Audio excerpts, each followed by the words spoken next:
à l'ONU à partir de 1975, chaque année sera l'année de la femme. Attention mes amis, c'est la nouvelle forme. Faut pas être surpris. L'année de la femme, et que travaille toute la journée. Grimper pour dollar, les hommes qui truitent manger, garder les bébés.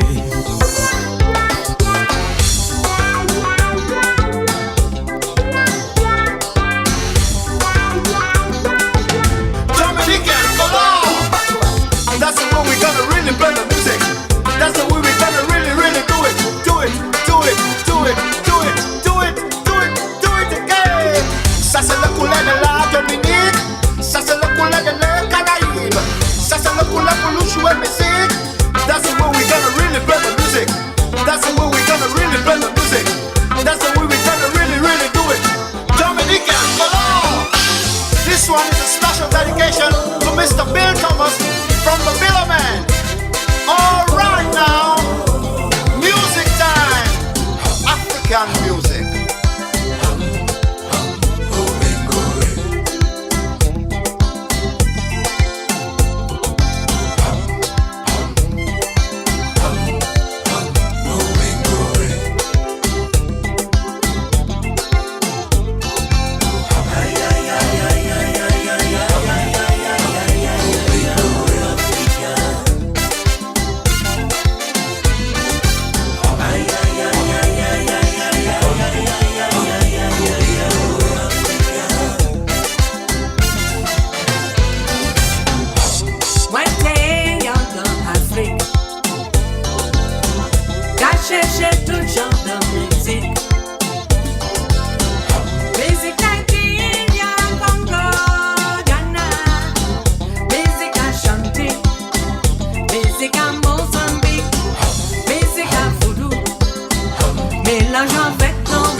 Sukunya.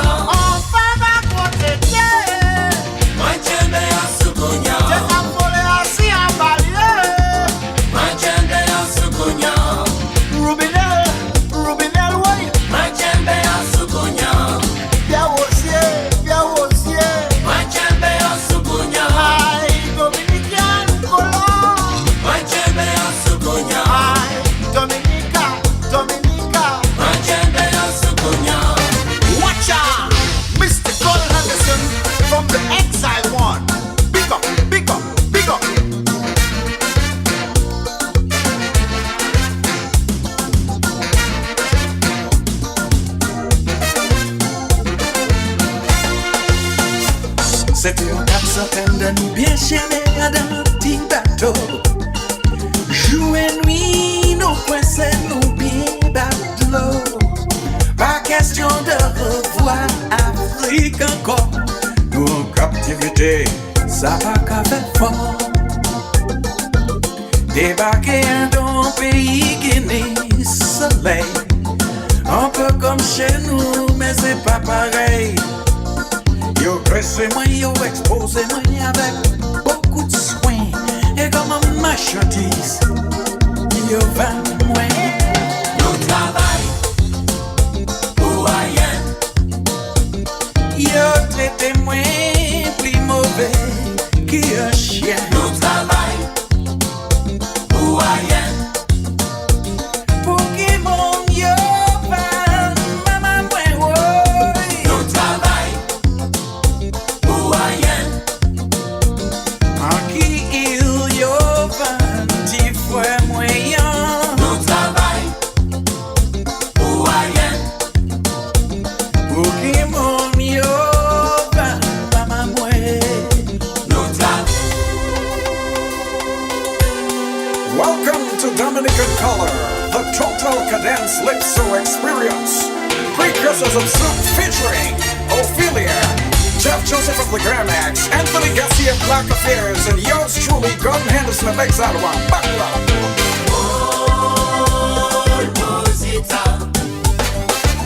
Yo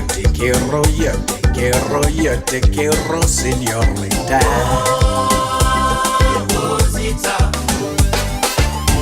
Pas qu'à comprendre qui vite on fait moins là.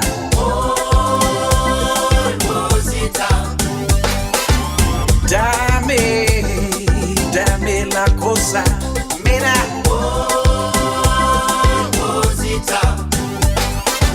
Wani on fait pour retourner là-bas à Venezuela.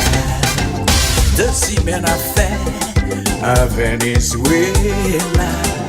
Rencontré pas mal de señoritas, mais chaque fois moi change petite Rosita. Moi n'y a envie pour retourner là-bas à Venezuela.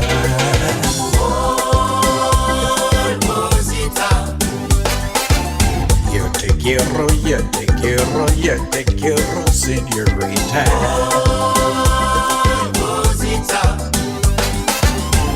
Pas qu'à comprendre qui bagaille ou fait moins la Rosita.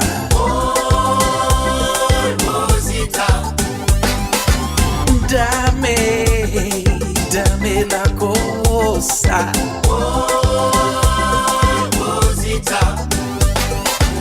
Moi n'y a envie pour retourner là-bas à Venezuela. Ay, Dominique, mais on capte le way. Zéro calculé,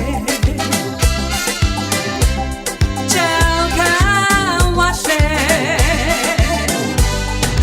Mes amis, ça café Dominique, ça café Dominique, ni mauvaise idée. Mes amis, ça café Dominique, ça café Dominique, ni mauvaise idée. Ay, Dominique, mon blé consolé, moi calme monté, mon blé protégé.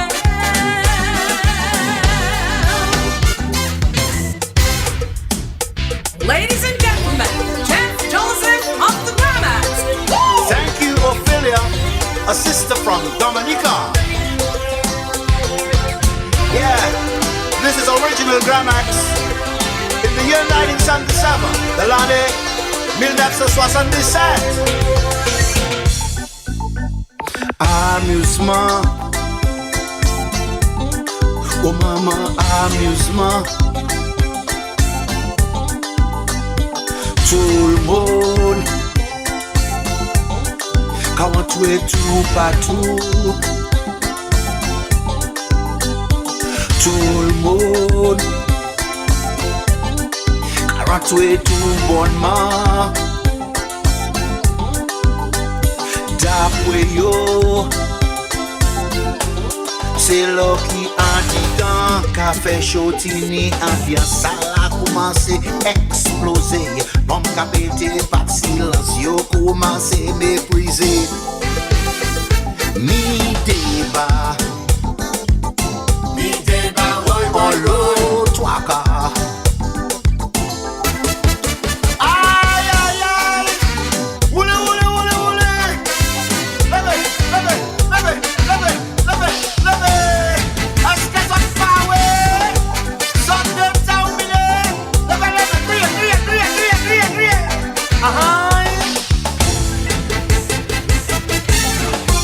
Est-ce que ça va ouais? Aïe, aïe, aïe. Sorte de ça au milieu. Changement. Là-bas, là-bas, là-bas, là-bas.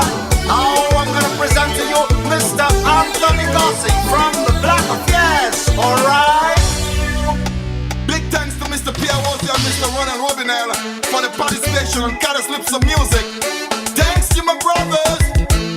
I said thanks to my brothers. Thanks to my brothers. I said thanks to my brothers. Aïe maman, mama, mama. C'est ça ou dis-moi pour faire. Aïe papa, tout. C'est ça ou dis-moi pour faire. Mon cas descend, la rive à table. Mon cas marcher, mon cas chanter, mon cas danser, mon cas sauter, mon cas rouler à terre, maman. C'est ça ou dis-moi pour faire. Aïe papa, dodo. C'est ça ou dis-moi pour faire. Gardez-nous, qu'à jouer musique, nous qu'à chanter, nous qu'à swinguer, nous qu'à danser, et nous qu'à chanter Dominican Color. La maman, la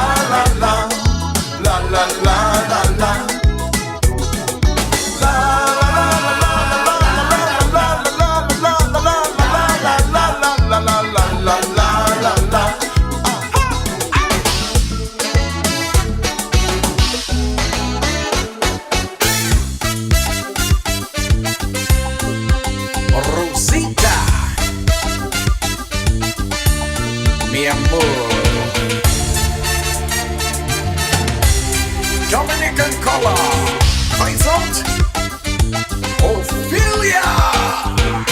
Thank you so much, my brother. Chante-moi, doudou, une chanson d'amour. Ça fait longtemps qu'on n'a pas chanté une chanson d'amour. Chante-moi, doudou, une chanson d'amour. Longtemps qu'on n'a pas chanté une chanson d'amour. Calou, pas moi on dit bon, calou. Nous bien danser si Akiaka. Aïe Dominique et mi débat. Belle chanson, belle des paroles intéressantes. Pensez un peu aux enfants. Hey! Chante-moi, Une chanson d'amour. Ça fait longtemps qu'on n'a pas chanté une chanson d'amour. Une chanson d'amour. Longtemps qu'on n'a pas chanté une chanson d'amour. Allô. Pas moyen de bon. Serious business.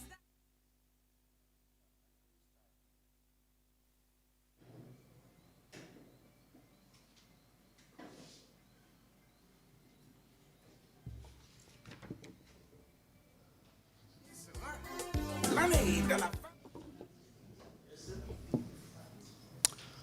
Good evening, ladies and gentlemen. Good evening to everyone, wherever you may be listening to this event tonight.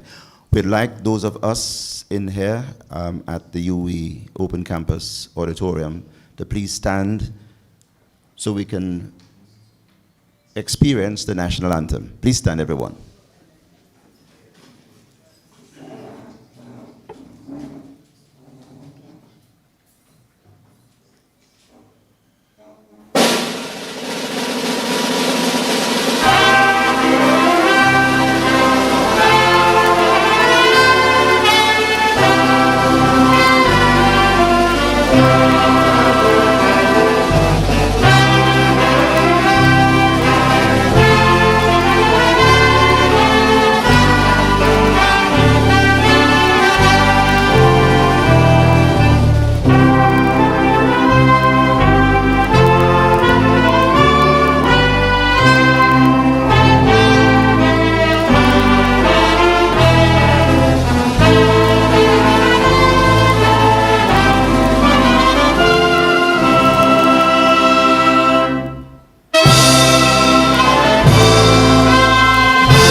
Please remain standing as we call Deacon Knight up to the microphone to say a word of prayer.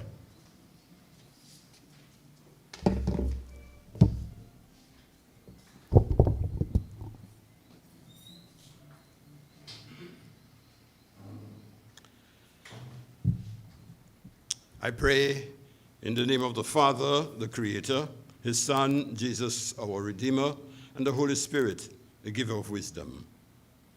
I read from the book of Exodus, chapter 31, verses 1 to 6.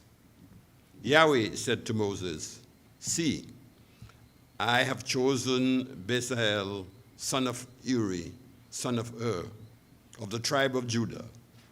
I have filled him with the Spirit of God, with wisdom, understanding, skill, and ability of every kind of craft, for the art of designing and working in gold and silver and bronze, for cutting stone to be set, for carving in wood, for every kind of craft. And all men that have skill I give more, for them to carry out all that I have commanded you." The word of the Lord. Yes, Father God, you give us all the skill necessary to build, to uplift and not to break down, to create, as you commanded, things that will uplift humanity and bring them to you. Help us to use these gifts according to your command. This evening's event is one such activity with which we attempt to use your gifts to uplift our society. We ask that you bless our efforts to enrich the art of music that will give praise, glory, and honor to you, Almighty Father. So bless the organizers, the participants, and all those involved in making this event truly worthy of your glory. We ask this in the name of Jesus, our Savior. Amen and amen. Well, thank you, Deacon Knight. And if you're not sitting, then you may sit right now as we begin tonight's activity. I've already welcomed those of you in here, and another big welcome to those who are listening on the outside, or if you're watching via live streaming. It's wonderful to have both you at the UE Center and those of you who are on the outside listening or watching. But it's not for me to welcome you, because we have this as part of the program.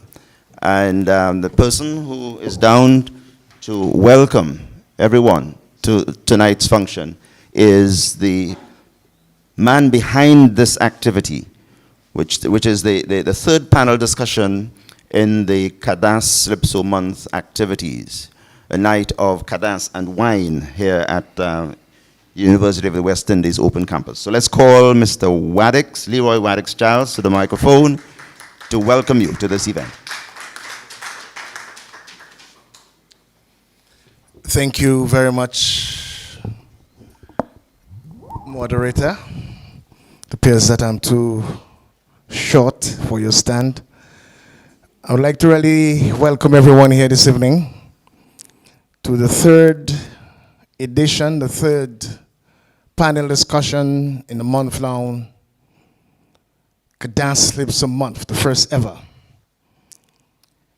The theme of my opening is Cadence Calypso is Dominican.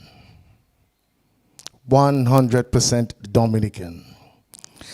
When Cadence Calypso was at its peak in sales, distributors ceased importing and sought licenses to manufacture in their countries.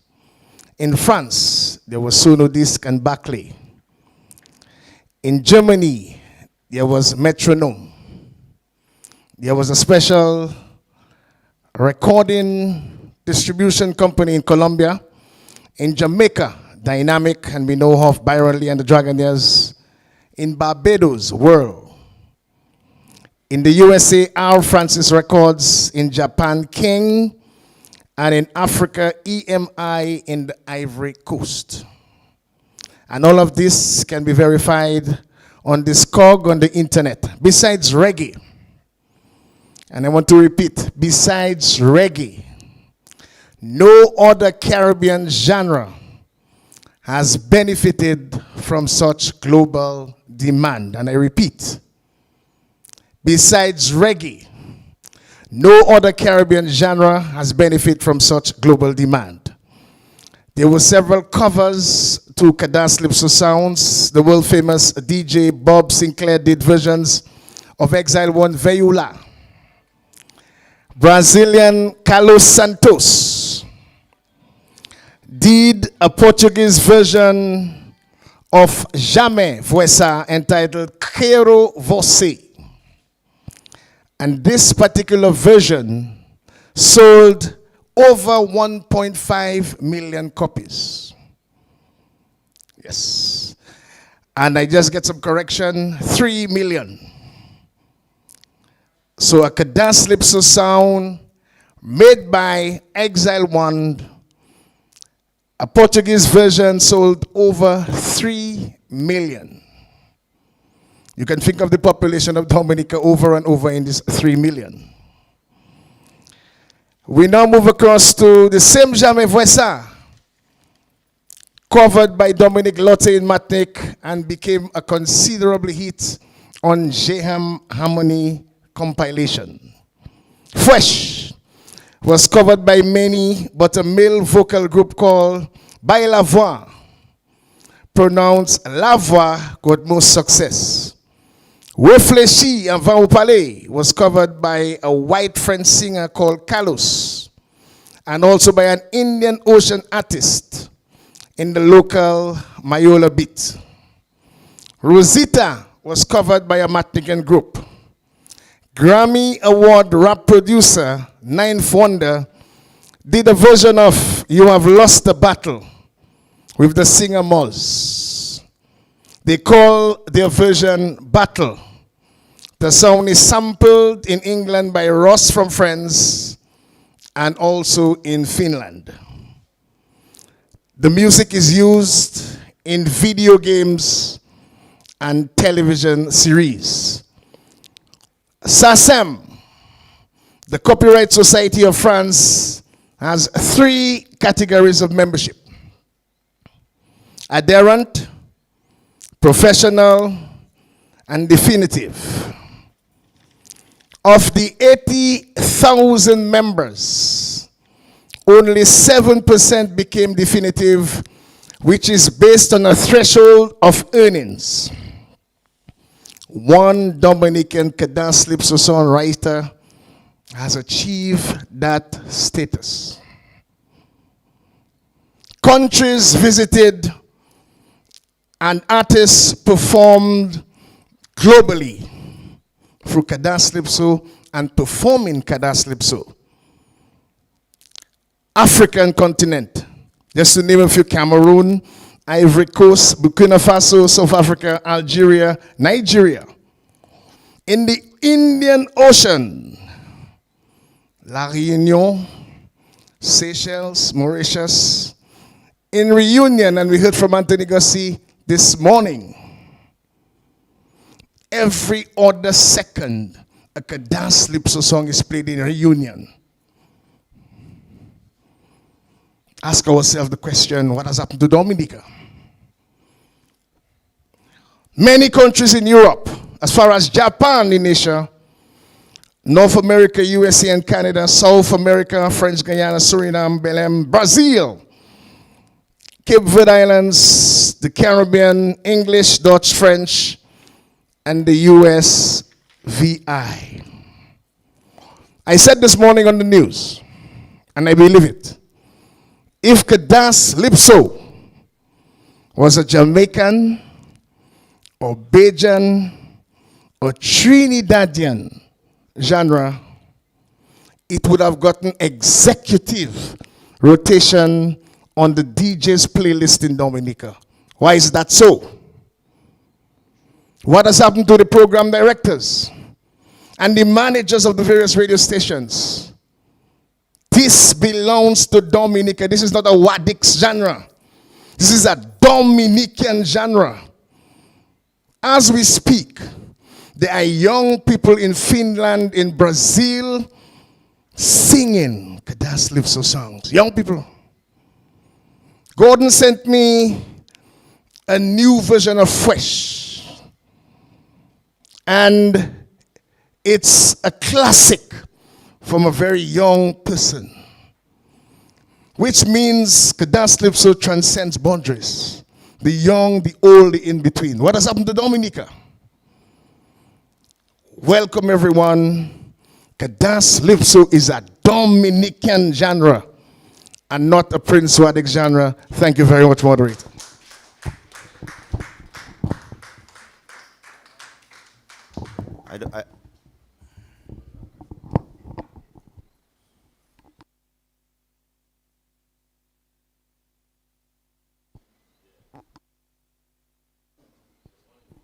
Hello? Okay, good. I don't think there's anybody who can deliver a welcome address like Wadix, eh? So anytime I have a function.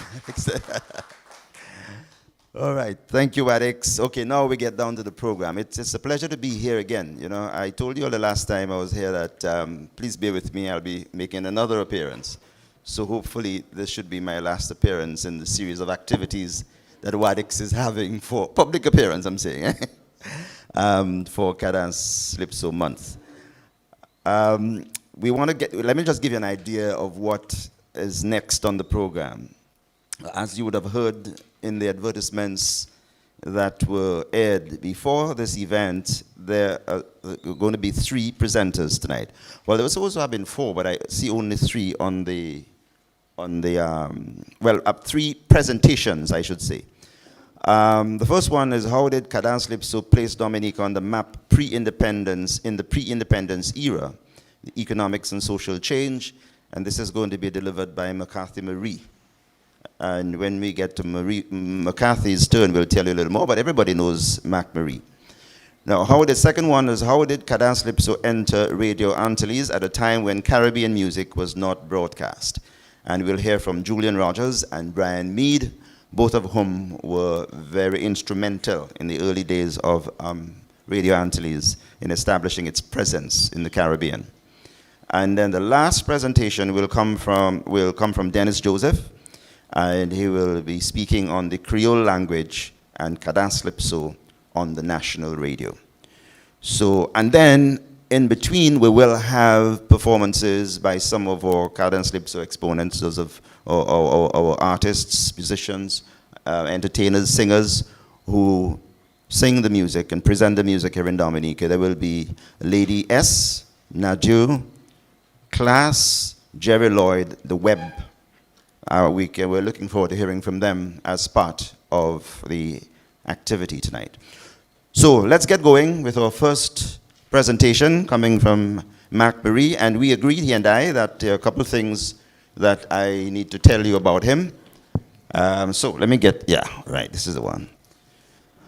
As I said, everybody knows Mac Marie as a music producer in Dominica, and also as the husband of Ophelia Marie. But a lot of people don't know that he is the deputy chairman, currently the deputy chairman of of the Dominica Export and Import Agency, DEXIA.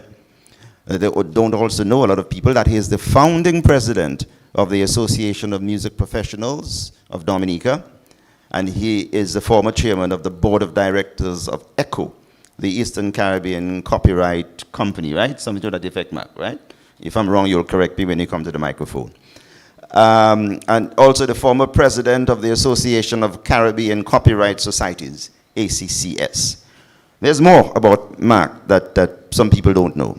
In 2009, for example, he was the team leader on the cultural industries as part of the process to develop a national export strategy for Dominica. In 2010, he was facilitator at WIPO OECS, or WIPO OECS seminar. That's the West Indies Intellectual Property Organization. World International Intellectual Property Organization. That's for the OECS. And it was an OECS seminar on how to make your living in the music business. 2010 to June 13, he was a project consultant, economist, member of the team of consultants on 2 studies to measure the economic contribution of copyright and related rights-based industries to the economies of the OECS and the economy of Trinidad and Tobago. He was the main author, or the main author was Vanus James of that study. And August 2011 to March 2013, Mark was the chairman of the National Export Council of Dominica. April 2012, he was a member of a 2-person consultancy team to draw up a report for the heads of government of the OECS on the application of Guadeloupe and Martinique for associated membership of the OECS. And finally, there's a lot more about Mark, but what I'm going to tell you tonight, read to you tonight, he has published a book, an article, a paper on the agricultural diversification in a small country, the case of Dominica Institute of Social and Economic Research, UWI, Kville, 1979. And I understand that the university actually asked him to publish that paper. So everything, I mean, there's a lot more about Mark, so don't think that's a lot that I read to you. But everything I read to you, we felt was important to what he's going to present this evening. And so without more ado, let me call McCarthy Marie to the microphone to make his presentation. Let's hear it for him.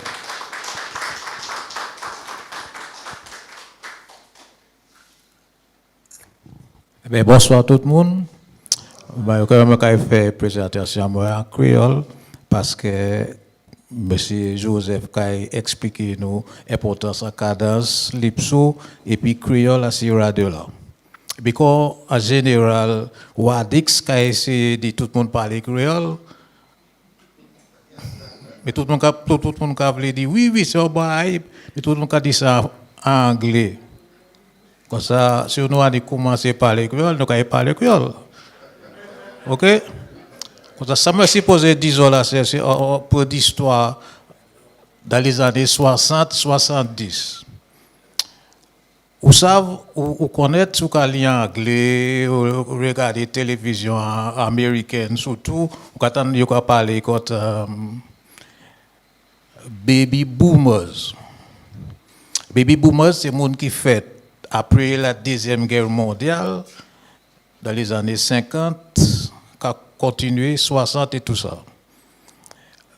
À ça, dans le monde occidental, Western Hemisphere, Amérique, Canada, l'Amérique du Sud, et la Caraïbe aussi, la Caraïbe, tout le monde a fait 5-6 enfants. Ça qui fait que les années 60 vivaient, la population là c'est dominée par la jeunesse. Et puis tout le monde a sur la tête et a essayé de suivre ce que la jeunesse a fait. À ce moment-là, ça c'est ce qu'on réfléchir sur ça, ce qui savent qui tenir bail de cas qui est ça, generation gap. Et generation gap, ça veut dire tenir au forcé, si vous voulez, parmi les anciens, les parents, et puis jeunesse là. jeunesse là était beaucoup plus nombreux. Il y a plus de monde qui était jeune. Ouais. Comme ça, hein? Right. Il y a plus de monde qui était jeune, qui était ni monde qui était soulevé à l'âge. Comme ça, nous inventé dans le monde occidental. Miniskirt. Il a été ni miniskirt, c'était miniskirt. C'est pas à présent, c'est filles qui a porté jupe courte. C'est différent pareil qu'au miniskirt. Tout le monde a porté ça. Pour aller à l'école, à Convent High School, il faut faire ça aussi. C'est là, pas bien aimé ça, mais il faut aller à la mode. Et puis, la mode, c'est la jeunesse qui t'a amené la mode. Comme ça, à Dominique aussi, nous tenions l'eau jeune monde. C'est pourquoi au Catan qui tenait tellement orchestre à Dominique en fois là ça parce qu'il tenait l'eau jeune monde pour jouer musique. Et puis jeune monde aime musique. De qu'à écouter radio c'est bail après ça monde quand télévision, regarder ici, regarder ça patata. Mais c'est radio nous te attendre et puis nous te acheter vinyle côté Sibiz et à Stéphane même te vendre te vendre disque te acheter soit côté Stéphane ou bien côté Sibiz. Moi c'est Casimi qui était chef orchestre national. Ouais, nous te écouter ça, nous te niti bail pour jouer ça nous avons écouté toute qualité de musique qui sortit l'Angleterre, quand les Beatles, Romans Hermits, je ne pas comprendre ça, Led Zeppelin et l'orchestre américain favorite, c'est Rolling Stones. Keith, Mick Jagger, c'était chanté là, mais Bougla qui ça a été qu'à jouer. Et puis chanson là toujours aimé jusqu'à présent c'est I can't get no satisfaction. Jusqu'à présent il a chanté ça. Il a fait concert puis il a chanté ça. Moi-même nous puis Gordon et tous ces boucles nous étions vivre à Hostel Academy. Nous tenions seule guitare et tout le monde a essayé de jouer à ces guitares là ça. Et moi ces basses là qui t'a intéressé moi plus comme ça t'as essayé de jouer ça si ces cordes plus bas c'est ça. OK comme ça mais en même temps c'est les années 60 ici banane t'a vendre bien nous avons bon banane qu'a vendre chimé qu'a ouvert moun qui voyager plus en plus à Dominique parce que là où t'es Wesley, c'est là où je fais, si vous voulez ça, Wesley. Ça te prend toute la journée pour vivre là. Là où tu sorti pour venir Roseau, pour lever 3 heures du matin, pour vivre ici, à peu près 8 h 9 h. Ok? Dominique, pas te con y à présent. Mais, bagaille te de plus en plus, Valais, nous avons avancé. Dans les années 60 surtout. Dans les années 71, 70 et 71, nous commençons à faiblesse à de l'agriculture. Banane commence à tomber pour différentes raisons, plus maladie, si banane là. Et en plus, nous commençons à essayer de contrôler les bananes là, la maladie là, pardon. Et puis, nous avons fait un avion venir voler à ces bananes là. En fait, c'est comme ça, vous êtes supposé contrôler la maladie là. Mais finalement, vous êtes pour abandonner ça, parce que quand vous savez, Dominique Pani banane, pas plantation, des kilomètres et des kilomètres. C'est ni un petit banane ici, ni un petit village là, ou l'autre caille là, bla. Quand ça l'avion là, t'es qu'à voler. L'huile là, t'es qu'à tomber, te ka yada kay moun ka cuisiner, yo ka ne pour arrêter ça à cause de ça plutôt. OK, banane de ka prendre moins banane. Et puis nous commencer ni sur les sortes de retardement à développement là. Moun teni plus en plus moun qui pas ni emploi. Et la majorité de ces moun là qui pas teni emploi, c'était la jeunesse. Comme ça, la jeunesse commence à dire bon, faut nous trouver un moyen pour faire quelque chose. Comme ça, ils ont commencé à faire musique. Et puis tout le monde a fait musique. Presque toute la jeunesse a fait musique. Nous avons toute qualité de musique nous avons joué. Donc on est Ferdinand Frampton. Eh bien, il est décédé. Mais lui, c'était un soul man. Il était qu'à chanter soul. Parce qu'à un moment là, sa musique, l'Amérique qui était à la mode, c'était soul music, James Brown et ces boucles là ça. OK? Comme ça, Gordon même qui commençait à chanter, si vous voulez, Cadence Lipso, c'est ça il était quand chantait. Et puis en fait, là il y a le premier disque qui fait un tube, c'était une chanson Love. En anglais, on bail soul. Personne ne peut changer ça. Dominique, personne ne peut jamais étendre ça. Ça fait un grand tube en Hollande et Suriname. Hein? OK. Comme ça, le bail qui a commencé à tourner, il était un bail qui commençait. Nous étions étudiants qui ont fait l'étude à Jamaïque. Ils ont commencé à retourner. Là-bas, ils ont entendu contre Rastafari, ils ont vu ici, ils ont commencé à parler de ça. Mais en même temps, il ne faut pas changer de débat, oublier de débat. Qui a fait assis la terre, pas forcément Dominique. Mais ça qui a fait à l'extérieur de nous, qui a affecté nous. En 68, le monde occidental explosé. En France, les étudiants et les ouvriers, c'est mon travail, n'importe où là, commencent à faire manifestation, démonstration, contre le président de Gaulle. Vous voyez, derrière eux, juste de Gaulle dit OK, je suis parti. Et Bougla qui était responsable pour ça, surtout quand les étudiants, c'est Bougla qui est dans le rouge, parce que si vérité rouge. Jusqu'à présent, il a fait politique et puis parti environnemental en France. OK? Ça c'est en France, 68. Aux États-Unis, nous connaissons Martin Luther King. 68 même, assassination. Il a assassiné. En même 68, aux États-Unis toujours, il a assassiné frère à président Kennedy.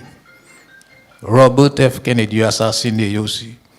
Et après il a assassiné Martin Luther King.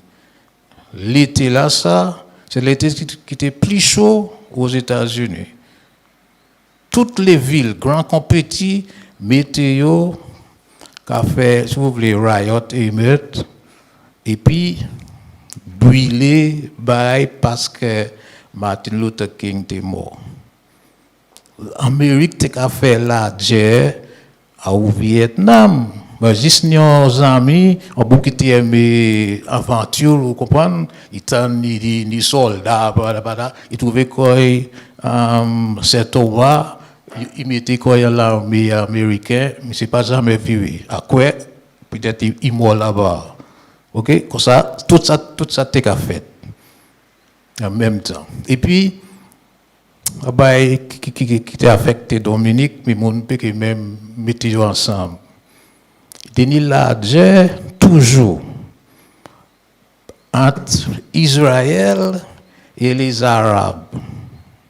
Et en 74, après c'est 74, parce que Dieu là c'est 73,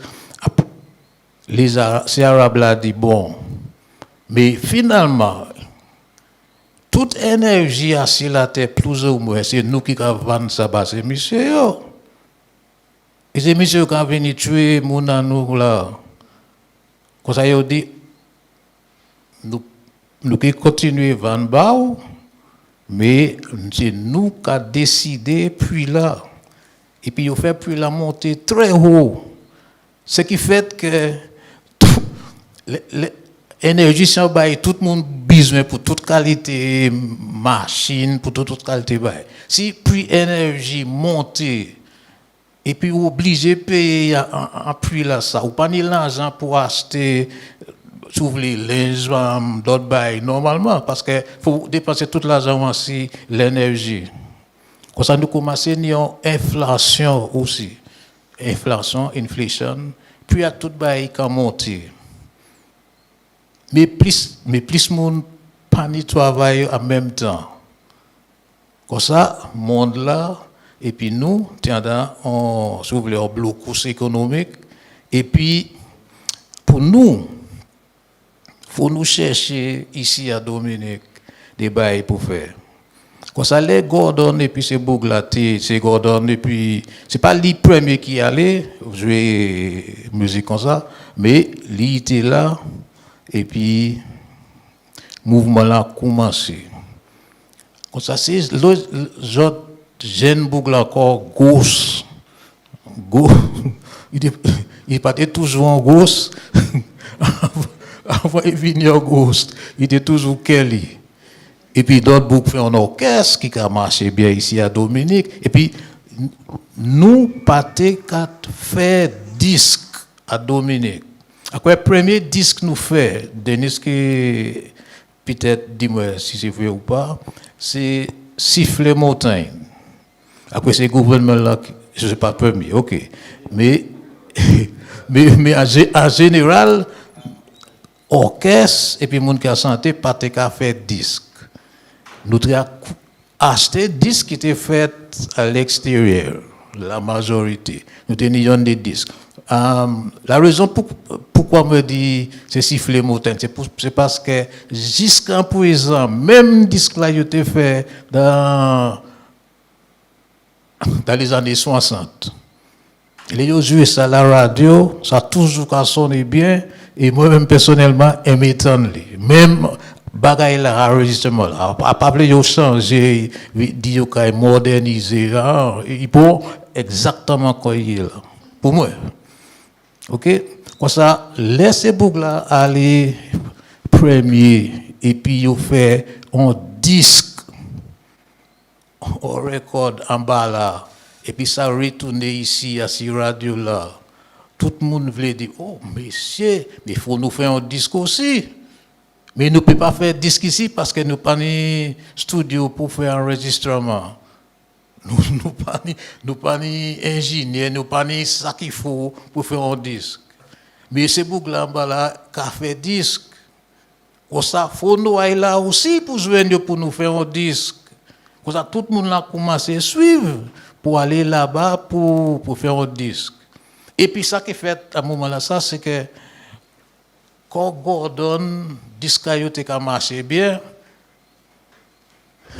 les gens commencent à parler de Cadence Lipso, by neuf qui vivait. Beaucoup qui voulaient faire disque, t'es quand ils viennent Dominique, ils ont dit oh là c'est musicien là, ils voulaient donc il y a pour n'importe qui groupe qui dit oui, mais voulez faire un disque, aïe faire un disque et puis yo. Un groupe comme Mahmoud. Après ça, ces personnes Dominique jamais dansé ainsi. Mahmoud l'était qu'à jouer parce que Mahmoud c'est un groupe à Dominique. Plus ou moins, personne, à part des familles assez beaucoup là qu'à jouer dans ça. Qu'on était tenu un groupe comme ça. Mais monsieur allait faire un disque à passer avec exactement Kimoun. Et puis, il fait une chanson, Maman, j'ai raisin, dans sa fac, là-ci. C'est après ça, mon Dominique, qui a commencé à jouer ça. Mais ça fait un grand tube. Ça veut dire grand hit, un bon hit tout partout, ça a joué à la radio, à la Réunion, Guadeloupe, Martinique, tout partout, là, il a parlé créole. Comme ça, malgré que quelqu'un nous a dit que Cadence Slip, c'est un bail Dominique. Personnellement, à te dit, c'est une musique qui dominicain, musicien Dominique créé. Mais en fait, tout est pour placer dans une situation géographique, à te dit, c'est Guadeloupe. Pas Martinique, c'est Guadeloupe.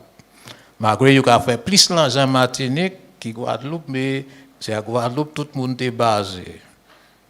Comme ça, à dit, c'était vraiment. Et puis, en Guadeloupe, ces gens-là, ils sont différents, si vous voulez. Pas seulement en Guadeloupe, mais en France surtout, ont différentes conceptions des gens qui ont fait des choses artistiques. À quel disons l'histoire? Un jour, plutôt en nuit, moi au fil en France, et puis ils ont invité nous à un dîner. Nous à un dîner là, tout le monde à table, commencer à parler, patati patata, boire du vin, pareil. Et puis moi commencé à dire, parce que pour qui raison moi dis ça? Moi dis, mais tout le monde voulait les affaires venir médecin ou bien avocat. Il était une madame là. Madame là levé, collé derrière moi. Il a dit, moi, ouvre les affaires, moi, vini médecin, ça qui fait ou fou. Patati, patata. Madame là était vraiment fâchée. Parce que moi, dit, il livre les affaires, il vini médecin. Et puis avant, en étude, en journal, il fait, commander tout le monde. Question là, ça. Soutenir pour commencer la vie encore. Qui professeur ou t'es préféré? À la tête de tout ça, les professions artistiques. Au milieu, c'est là une médecin qui va, vous comprenez? Donc, français aimait la baille artistique. Il y a des lois spéciales pour protéger des artistes qui ne pas exister pièce côté de la France. Comme ça, baille pour respecter les artistes et puis garder yo en façon si vous voulez respectable. Bon, en fait, sous n'importe qui bail artistique que tu as fait, ou peut pas te dire mon ou c'est un artiste, sous pas séjourner à Paris. Si vous avez écrit un livre, il faut voir là.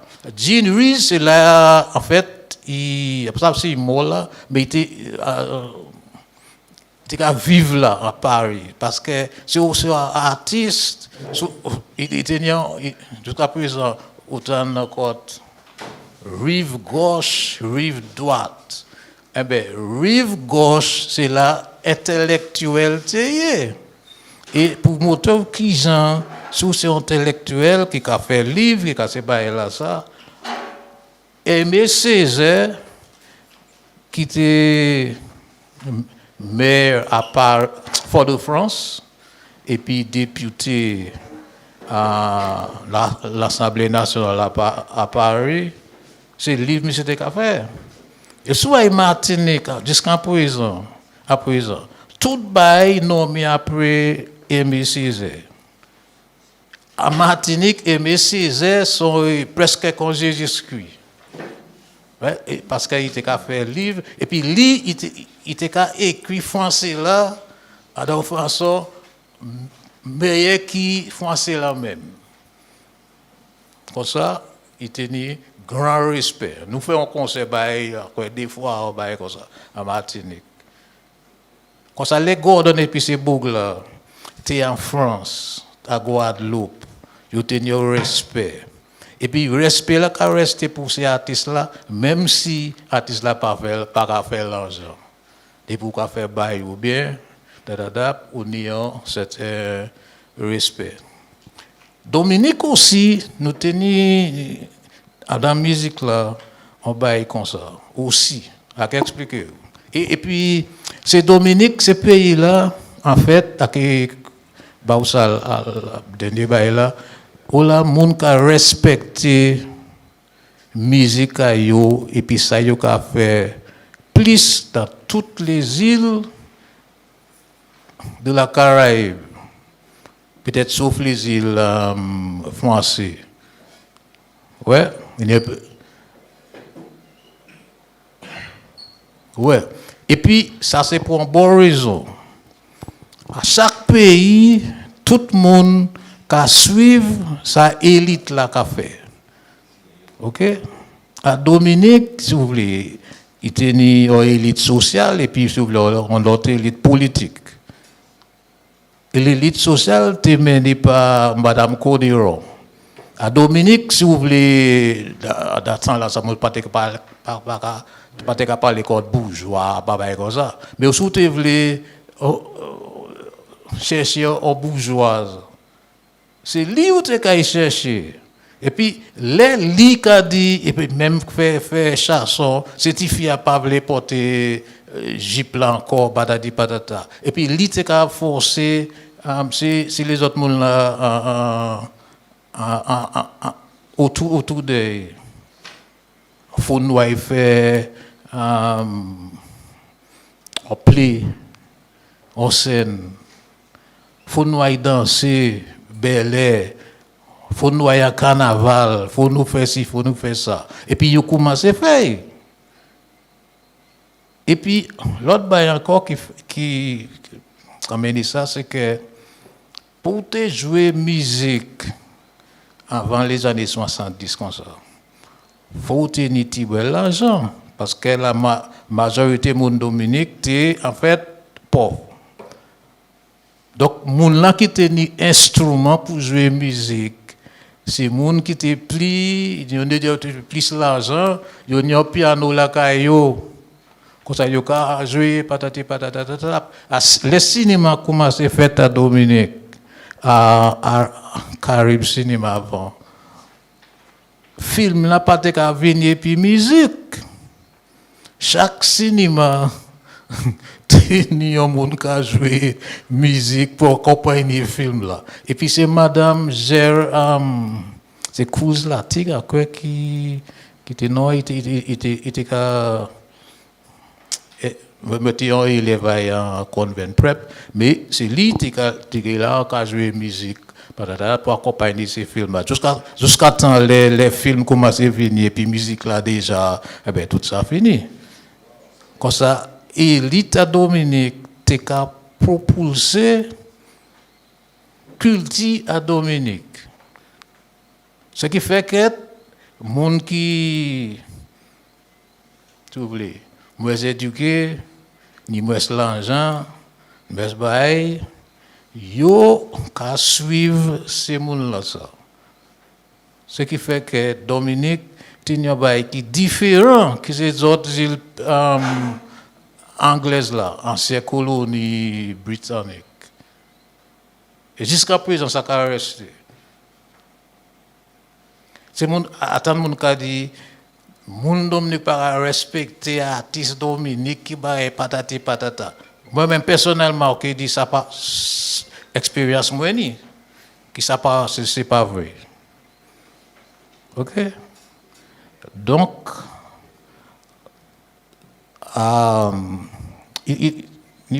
l'autre raison pourquoi Exile One et surtout Gordon tenu grand succès en France et à Guadeloupe, c'est que moi et Gordon nous étions en classe ensemble, nous vivons ensemble et puis à hostel à tout bail. Gordon apprend à parler français. Français, pas créole, après ça, je peux parler créole. Gordon te parler français. Gordon te peut parler français. Et puis n'importe qui dans la société là. Et en temps là, ça, il était une seule radio. C'était radio gouvernement. Et puis, il y a une règle là, c'est que c'est français tout seul qui a parlé à ces radios là. Comme ça, si vous avez fait un disque, vous avez fait en promotion, ça a une petite complication. Parce que si vous ne parlez pas les français, il est difficile pour vous faire une interview et puis. Mais Gordon, tu peux aller à la radio, faire une interview, patati patata, là, il finit là. Il était puis dans le bail politique, et puis parler ces politiciens là, patati patata, aller dans un dîner, lui, il connaît qui fromage, qui vin, tout bail, il connaît ce bail là, ça, comme ça, à n'importe secteur, société là, il trouvait, il peut fonctionner. Ça, c'est un grand raison, au fil aussi, c'est le fait que tu ne peux parler langue la monde là, n'importe qui monde. On n'a pas besoin de parler créole. Ah. En fait, moi fais au bail là, me dit en quand parler créole. C'est comme ça que dit Guadeloupe. C'est moi Martinique, moi te dit moi parler créole. Hein?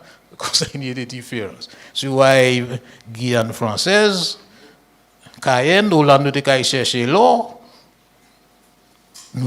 il y a des différences de mots. C'est motoso, mot café, c'est comme ça qu'il a parlé. Quoi, Gordon peut fonctionner dans toutes ces bails-là. Les Ophélia Vini aussi, c'est exactement le même bail-là parce que Ophélia Vini, il a fait. Bon, déjà, Ophélia fait l'université. On ne peut pas dire, ça c'est vrai, ça qu'il dit là, c'est peut-être. Dans le temps, Ophélia peut-être c'était le seul monde à Caraïbes là qui était qu'à faire musique pour gagner vieille qui était ni un diplôme dans l'université. Comme ça, Ophélia bien éduqué, et nous devons parler à la radio, tout ça. Et puis, en 78, Dominique Vini indépendant. Attends, mon cas dit, nous gourmets pour indépendance, nous pas gourmets pour personne. Si vous m'avez dit, nous gourmets. Si vous m'avez dit, qui est-ce qui est gourmets puis, qui est-ce qui est gourmets puis nous? Nous pas gourmets puis personne. Si l'anglais là, tu voulais débarrasser et puis nous, parce que nous pas rien. Vous comprenez? C'est pour nous te point. Comme ça, sauf l'indépendance, allez pour l'indépendance. Et puis, vous pouvez voir bail là. À présent, pas à présent, mais il y a quelques années de ça. United Kingdom. C'est ça qui est non officiel à pays là. United Kingdom. Il y a 3 pays dans United Kingdom. C'est Wales, England et Scotland. Les Écossais, c'est Scottish, voulaient indépendance. Ils voulaient partir de anglais. OK? Et puis, si anglais en cas dit, mais ou trop petit pour venir indépendant. Parce que peut-être 25 millions de monde. Ils ont dit c'est comme ça, ils sont trop petits pour supporter l'indépendance. Mais c'est une question 45 000 monde. Ils ont pas une question d'indépendance. Ils n'ont pas dit qu'ils sont trop petits. Parce que c'est un différent bail. Nous devons débarrasser puis nous rouler quoi. OK, quand ça nous venait à l'indépendance en 78. Les Aimé, on pour retourner à l'histoire. C'est Aimé Césaire, retourner à Aimé Césaire, après la guerre. C'est lui qui proposait aux Français, ces Français là en France, pour y faire Martinique et Guadeloupe venir des départements et finalement des régions en France. Même si quand ils étaient en France, eux-mêmes. Il y a une raison pourquoi il fait ça, c'est que en Martinique surtout, toute la terre, plantation, tout ça, c'est des blancs qui là depuis qui même longtemps avant l'esclavage venu. C'est eux qui propriétaires à ça. Le voyant Roseau, pas Roseau, Fort-de-France, en ville, pour acheter un bail au magasin, c'est eux qui ni magasin là aussi. Quand ça nègre, et puis tu n'y yon disait toujours, tu as travail, bas c'est monsieur. Et puis là où on monde qui dit, au béquet ou bien au béché, quelquefois, il a dit, c'est en Martinique, au béquet, c'est pas juste n'importe qui blanc. Au béquet, c'est yon ces blancs là qui fait Martinique et qui papa yo là longtemps. Comme ça, yo en Martinique, même si Bourlaka qui c'est Bourlaka qui sorti en France, français. Je dis zor les Français, nous les Martiniquais. Yo ka faire distinction à ces gens là. Comme ça, les fait ça. Et Messi fait ça parce que, en même temps, c'est même béquet là qui tenait pouvoir politique. Là, quand nous, toutes ces îles-là, Jamaïque, Trinidad, Barbade, tout ça, t'es qu'à vers l'indépendance. Et Messi a dit, faut nous sortir vers l'indépendance et venir plus français. Ok? C'est bien la partie aimer ça parce que yo a dit bon mais nous avons perdre pouvoir nous politiquement et tout ça. Mais c'est eux qui gagnent plus parce que c'est eux qui tenaient magasin tout bail qui vendre et puis l'argent qui a sorti en France qui descend pour faire tout le bail. Et puis surtout quand travaille pour gouvernement, n'importe quel gouvernement pour ville Fort-de-France, commune qui place ou tenir 40% plus l'argent qu'il y a un monde qui n'a même pas là en France. Quand il y a un bon l'argent à tourner. Et puis, le fait que ces gens-là aiment musique, aiment musiciens, c'est qu'on a une chance pour nous gagner la vie, nous là, surtout en Martinique. Parce que, je vais expliquer, et c'est seulement basé à Guadeloupe, mais place là pour faire l'argent là, c'était Martinique. Les vacances venues, quand à présent l'école fermée, où tu as joué musique tous les jours, ben tous les soirs plutôt, sauf lundi. Lundi, tout le monde relaxe. Mais dimanche, sauf les mardis jusqu'au dimanche, tous les soirs. Et puis si l'orchestre était tenu en tube, quand je à la radio, hit, c'est là les gens là qui venir danser. 3000 personnes qui venir danser. Comme ça, il était l'argent qu'a fait pour l'orchestre qui a joué pour faire balle. Mais, les années 80 commencé à arriver, musique là, c'est pas musique là, mais façon là, monde là te voulait consommer musique là, commencé à changer. Discothèque vient à la mode. Et puis, discothèque comme ça, c'est un mot français, c'est pour ça que les Français ont inventé ça, venir à la mode. Comme ça, les gens ont commencé à y danser à ces disques. Il n'y a pas besoin d'orchestre encore. C'est là l'orchestre Dominique commence à trouver dans une sorte de blocus. Parce qu'un orchestre, c'est quelquefois 15 personnes.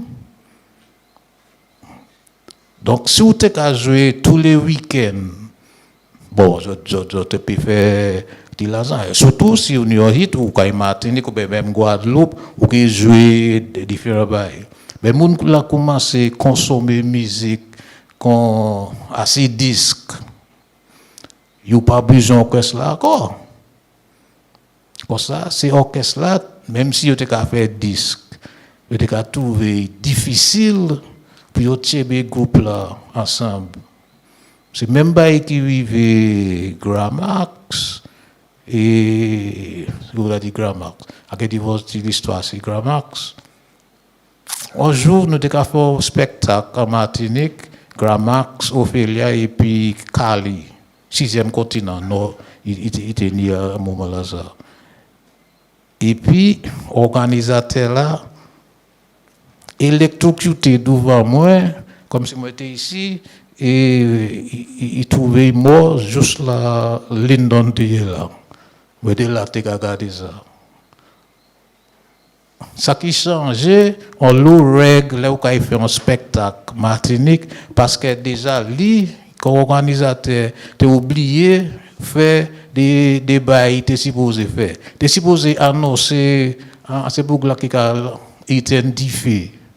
Du coup, dit yo bon nous faire un spectacle bla bla bla parce que c'est yo qui a fait ambulance bla bla bla bla. Puis yo là à six places. Il pas dit yo rien. Il pas tenu assez sécurité pour quantité de monde qui était à spectacle là parce qu'il y a un nombre de sécurité pour toutes 100 personnes. Donc il était là il pas été fait légalement. Mais bon, heureusement, si vous voulez dire, c'est lui qui ment, quand ça n'a pas tenu personne pour mener au tribunal pour ça. Anyway, quand même, donc, Grand Max, tous ces orchestres-là, pas été tchébé. Parce que musique, qui était monde qui a fait, qui a joué live, c'était spectacle. Mais on ne peut pas jouer spectacle aussi souvent que vous avez joué balle. Donc, mais Ophélia vini, c'est lui tout seul. Premier orchestre nous commençait à jouer puis c'est à Guadeloupe, c'était Viking. Viking t'es joué puis nous et Bougla t'es avoir basse puis nous, c'est lui qui formait Kassav. Et après 10 ans si Ophélia partait là, il partait que ni Kassav. Après qu'il explique, il dit ça. OK? Comme ça, c'est ça qui fait musique Dominique commencer à reculer parce que ces orchestres-là tiennent ensemble toujours. Donc c'est Ophélia plus ou moins soulevé qui était là et puis après ça, Jeff retourné quand Jeff sans les Grand Max. Quelquefois, il était qu'à prendre d'autres boucs pour suivre, puis il était dit Jeff et les Grand Max, et tout ça. Mais Jeff, t'es vieux et tient place. OK? Comme ça, a été dit, bon, pour l'instant, a arrêté ici. Et puis, plus tard, si peut-être vous avez d'autres explications, à Kebazo. OK? Merci.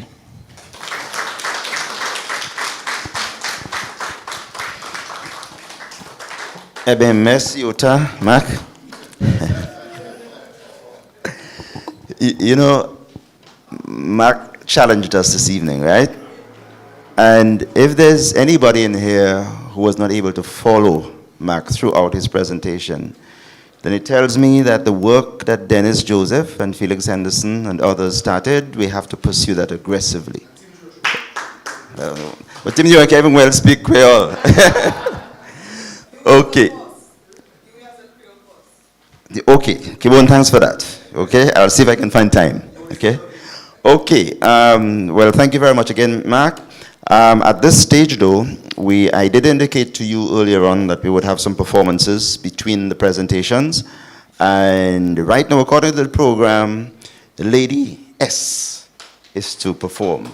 And it's a pleasure to have you with us, Lady S. Always a pleasure to watch you perform.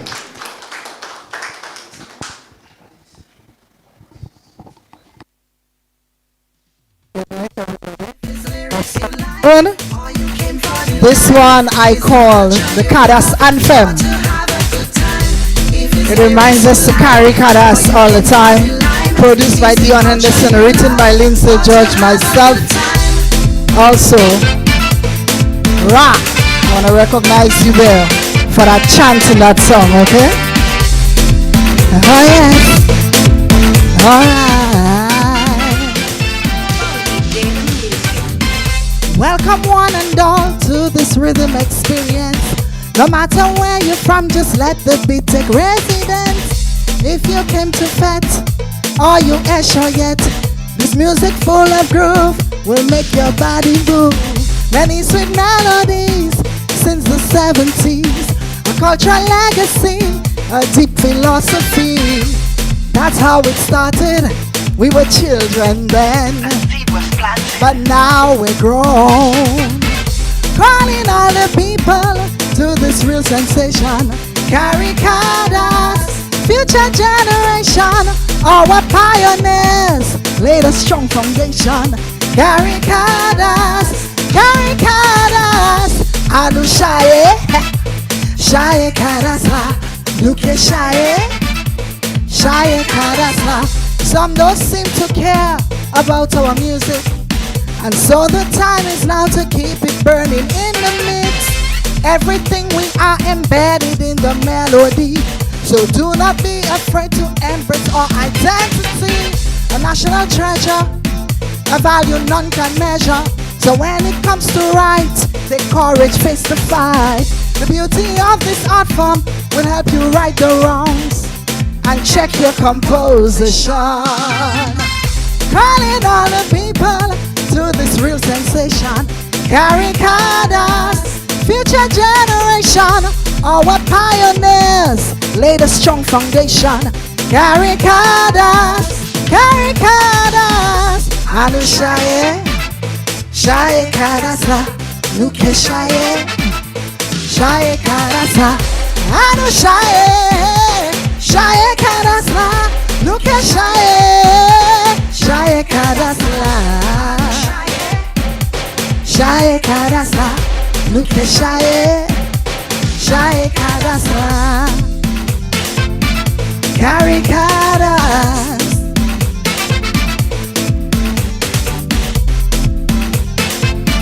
Carry Cadence. Tell me if it's lyrics you like, or you came for the lime. Is it culture you love, or to have a good time? If it's lyrics you like, or you came for the lime. Is it culture you love, or to have a good time? Look at Shaye. Forward, forward, forward. Look at Shaye, Shaye Kadasla. Thank you.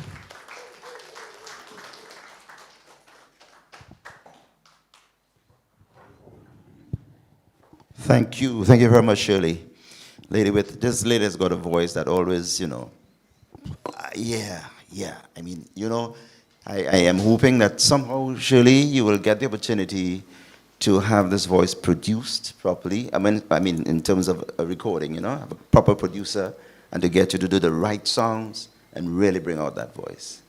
I hope someday I have enough money to help in that regard. Okay, we have another performance, and according to the program, Nadieu, and my understanding of Nadieu, it's an abbreviation for Nathaniel Durand. Yes, it is. Namesake of mine, relative of mine as well. I like to associate with people who are famous, okay? All right. Likewise. Nadieu, your turn now at the microphone. Thank you. Good night, everybody. I hope you've been enjoying this session so far. Just before we start this music, I'd like to say, I'm listening to Mr. Murray speaking of the development of Cadence, the progress it's made, and a little historical back there. I just want to say, when I was very young, I was probably still a teenager. In our village, we would listen to Midnight Groovers, we would listen to Exile One, and we would hear, oh, yo, yo, Anita, stop, stop, cafe, last manipulation, and all the songs. Gordon Henderson came in with Exile One, and so it was to us, and actually that did inspire us to start our own band. It was a little band. Imagine we created our own drum set. We had our box guitars, and we would get together and play. But unfortunately, I could never play an instrument, but I could sing. So I always wanted to be the singer. Why did it take me so long to come on board? I don't know. Everything happens in its time, but I'm glad to be here tonight. So I did this one for Dumbfester in 2019 when I started singing. This is something I did at Dumbfester 2019. It's called the Dumbfester Way.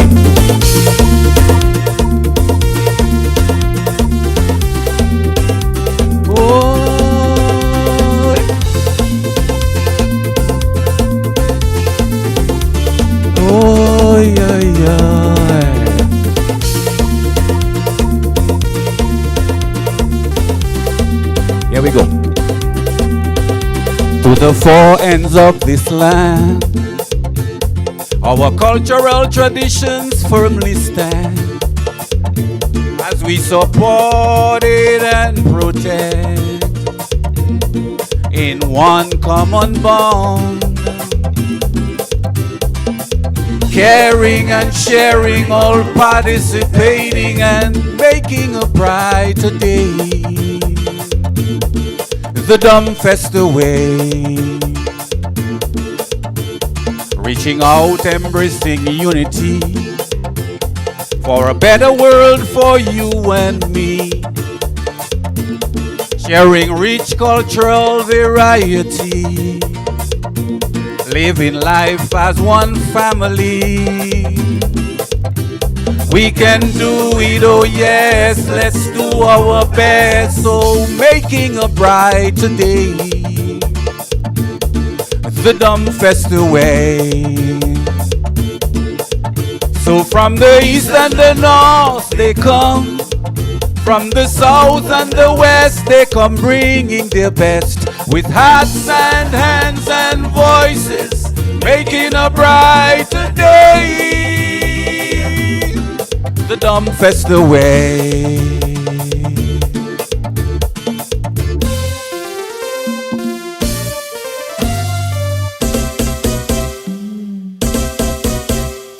Land of plenty, so full and free, natural beauty, reaching so high.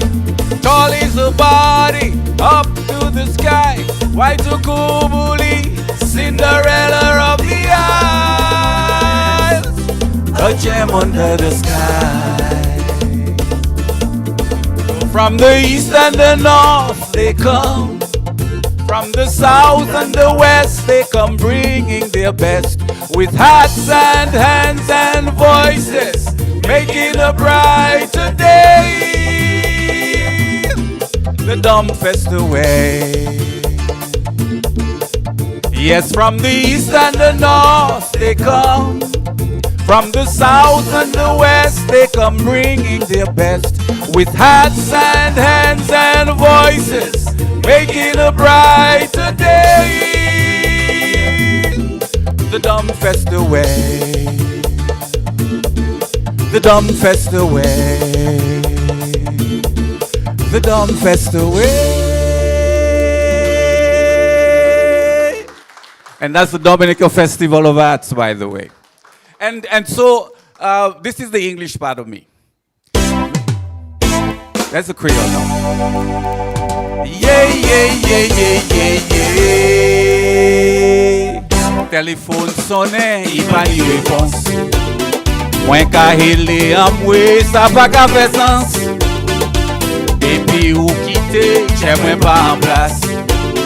Oh la ou ye, ki sa ou ka fè, hélas. Gade combien de temps nous te ka vive ensemble. Che mwen se sa ou se sa mwen jamais ni problème. Mais actuellement ou décide ou vle quitter. Mwen ka cherche ou pa ka tape ou sa ki ka passe.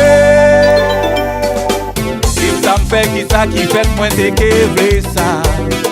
Mwen ka voudwe ou te ke weche mwen ka senye. Téléphone sonne, il pa ni réponse. Mwen ka hele amwe, sa pa ka fè sens.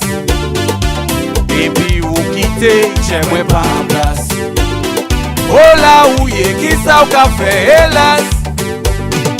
Ma des amis ple de famille, personne pa sa. Mwen osa bois kon jifle an ki va ni famille. Se desan ale vini, mwen an la oui. Chercher tout pas sa tape ou sa kawan mwen fou.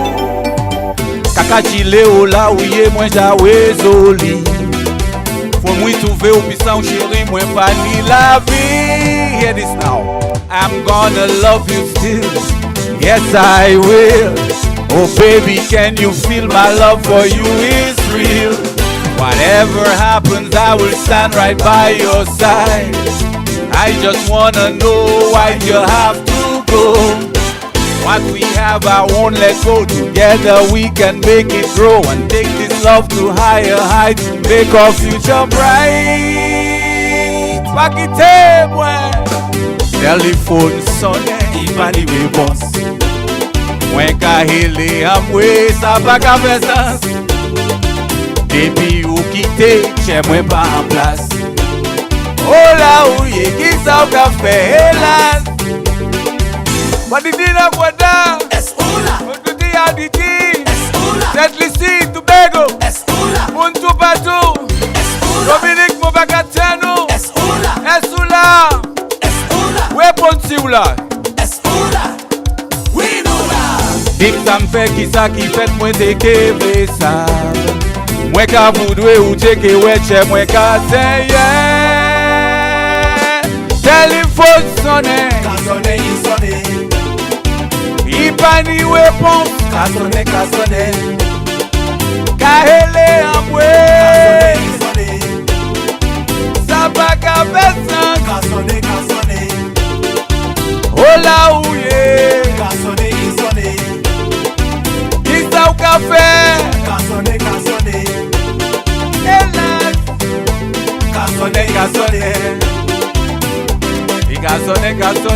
kasone. Telephone sonne. Thank you very much. Thank you very much. Thank you.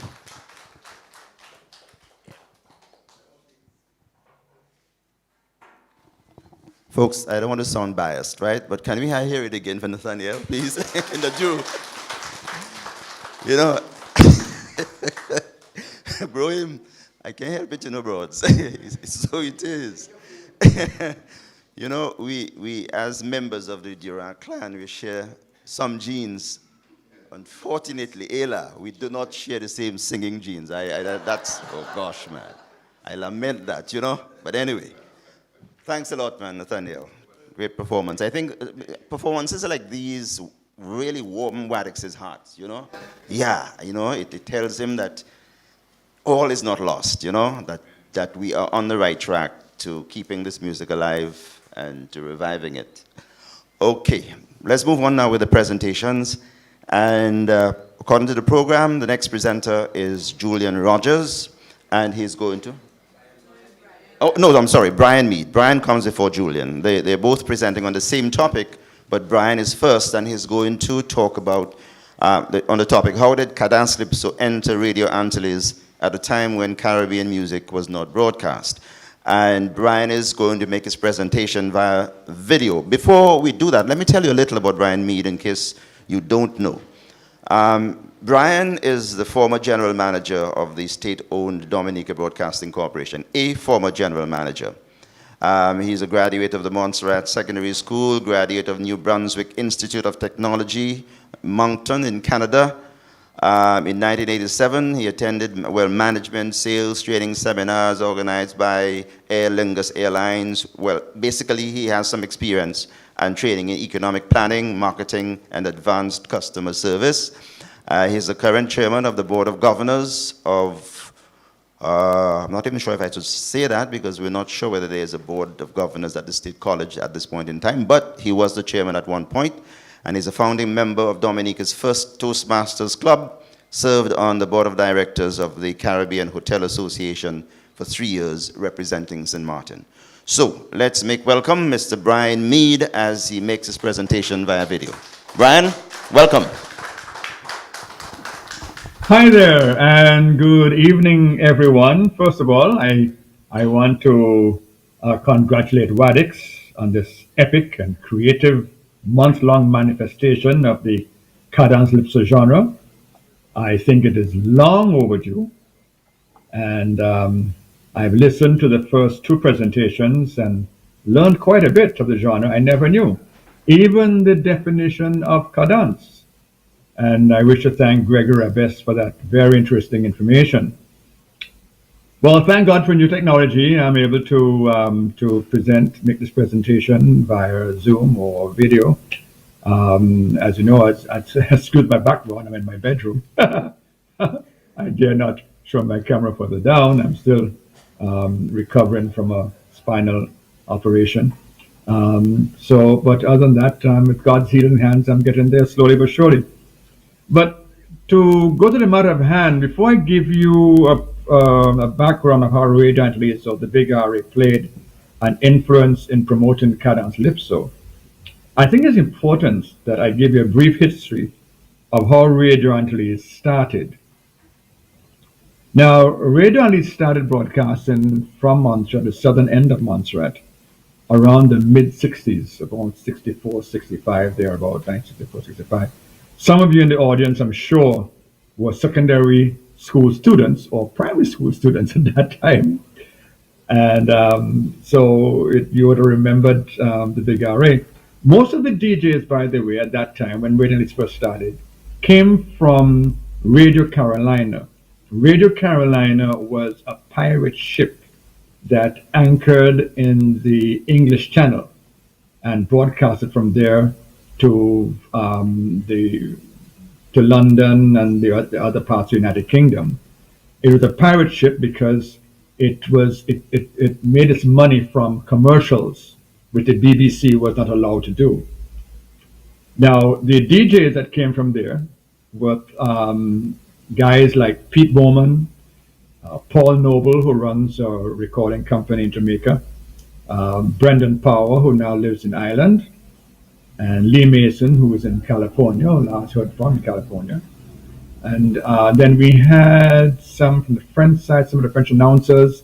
There's Bernard Molier and Bernard Etienne. And then we had Mario Zamorano for the Spanish programming. He came from Argentina. Incidentally, he eventually became the press attaché to the United Nations Secretary General. The programming at Radio Angeles, when it first started, was done in English, French, and Spanish on the 930 kilohertz AM band.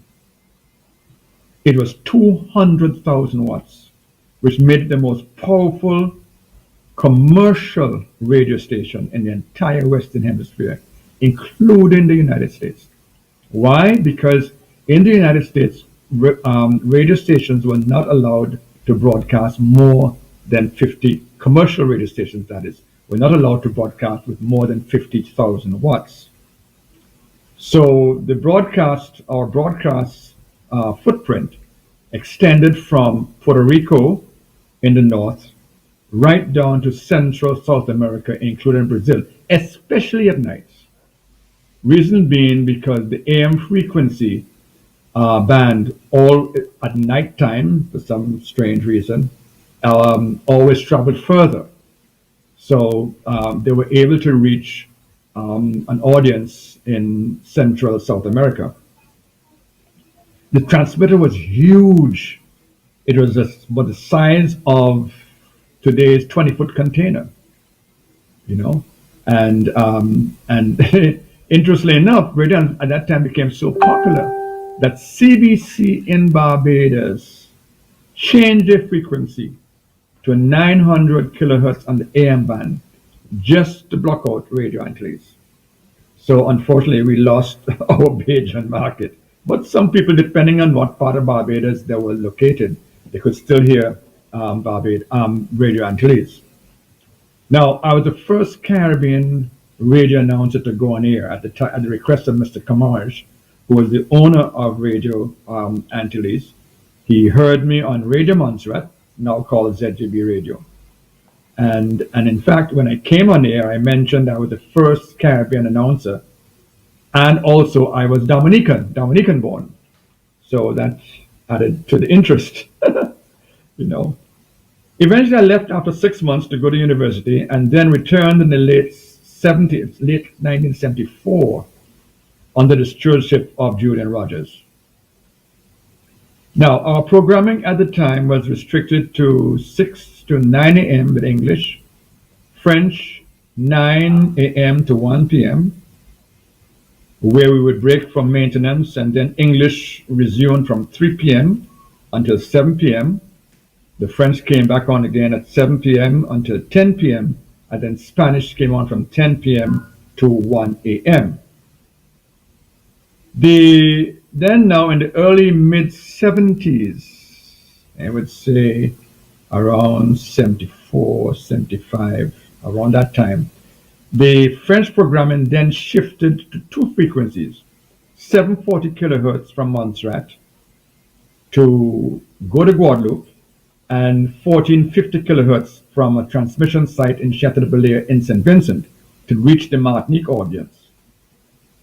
You have to remember, I don't remember, if some of you remember, in those days, the French territories didn't have any commercial radio stations. So the only commercial radio station they could listen to basically at the time was, I think, RCI and Radio Antilles. But Radio Antilles was much more powerful than RCI. And it was around that time when Julian Rogers came to Radio Antilles. And then the Big RA went with English programming for most of the day, except between 1 p.m. and 3 p.m. So we would broadcast from 6 a.m. to 1 p.m. and then from 3 p.m. right up to 10 p.m. and then from 10 p.m. the Spanish would take over. Radio Antilles was a hit, especially in Dominique and the French Islands, due to the fact that Radio Antilles was the only commercially operated French service for French Islands, as I mentioned before. So we were the first to get all the released French music, especially from Henri Debs. As a matter of fact, he used to pay several visits to Montserrat to make sure that the records and so on were being played. Now, the Radio Antilles English programming included what is called the Top Fun 40 countdown on Saturdays, originated by Paul Noble, but was listing mostly R&B, rock, no Caribbean music. These English DJs had no idea of Caribbean music. In fact, their Caribbean music thing was Harry Belafonte and maybe the Merrymen or somebody like that, some folks like that. So they were very, very limited. And and as the most powerful commercial radio station in the entire Western Hemisphere, we were privy to receiving all the latest hit records that were released in the United States and the UK within days of their release. So within a week, we would get the new records, 45s. They came by 45, they came by email. And, and in those days, mail was the thing, right? Now, at the time, we had over 30,000 records in our library. We had the latest in all produced records due to our power and listening audience. Now, when Julian Rogers came on the scene as program director, we nicknamed him PD 930 in the early 70s. He changed it to the Caribbean Top 40 and included Caribbean music. Then it became more popular. The Big RA, as we called it then, was a household name by this time, and the rest is history. Incidentally, Radio Antilles, we adopted the name Big RA from Andy Lawrence, who was one of our popular DJs. He coined that phrase, Big RA. I'm sure Julian will explain further his side of the story as of the radio revolution at the time. Now, I remember when I was first introduced to Exile 1. One of the French DJs brought the album into the studio and the English program department and said, listen to this. It was an immediate hit because they got that record, Exile 1, from Henri Debs. Henri Debs sent it to Radio Antilles, right? And right away, Julian put it in the top 10 of the top 40, Caribbean top 40, right? And we shared the same music, by the way, because at that time, it was very popular because of the Spanish Rosita, Mi Amor. The Spanish DJs wanted the same record to play on their Spanish programs too as well, right? So Rosita became so popular and was the most requested song for the dance floor at the time. It became number one and stayed number one on the Caribbean Top 40 for 8 weeks, I can remember. It was a record because no other top 40 record had hit number one and stayed so long at the top of the charts. It was a big hit. Now, it became very popular in the discos. In those days, we had discotheques. In Montserrat, we had La Cave, and Disco 747 in Dominica, they had Warehouse Disco, right? And fellas, every time that song played, fellas would hit the dance floor and grab a chick and rent a tile because it was so good.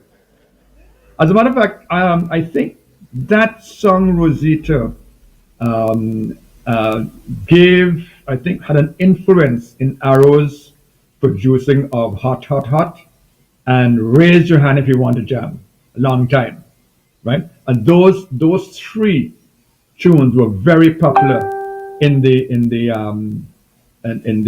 discotheques. As a matter of fact, "Nous Travail pour Ailleurs" was also another favorite of Exile One, which was also on the top 40 charts, right? And Aki Aki too as well. Now, soon after that, Gramax came with Mideba and our good friend Joe, and we had Gaylord's Power Union, Prayer of the Black Man, we had Midnight Groovers, we had Bell's Combo, Liquid Ice, Billowmen, Swinging Stars, Taboo Combo, Kassev, Lazy Glow, and of course, not forgetting Ophelia with I Dominique, and she did reach the top 10, by the way, and I think she made number one. I'm not too sure, but I'm trying to double check that one. But we played it. We played it not because it was banned in Dominica, but because it was a heavily requested song from the listeners in Dominica. And we did not see a need to ban it. You know, it was a heavily requested song, and we played it. You know, it's a great song. So now, Gregory Rabes, in one of his earlier presentations, he made reference to the Calypso, the Cadence Calypso tsunami that occurred in the mid to late 70s and into the 80s. Now, I can identify with that because I'm sure that Radio Antilles contributed to that wave, as the two most popular programs and DJs were Gus White and Dubai with Caribbean Togetherness. They actually became household names in Dominica. Dubai, what's happening now?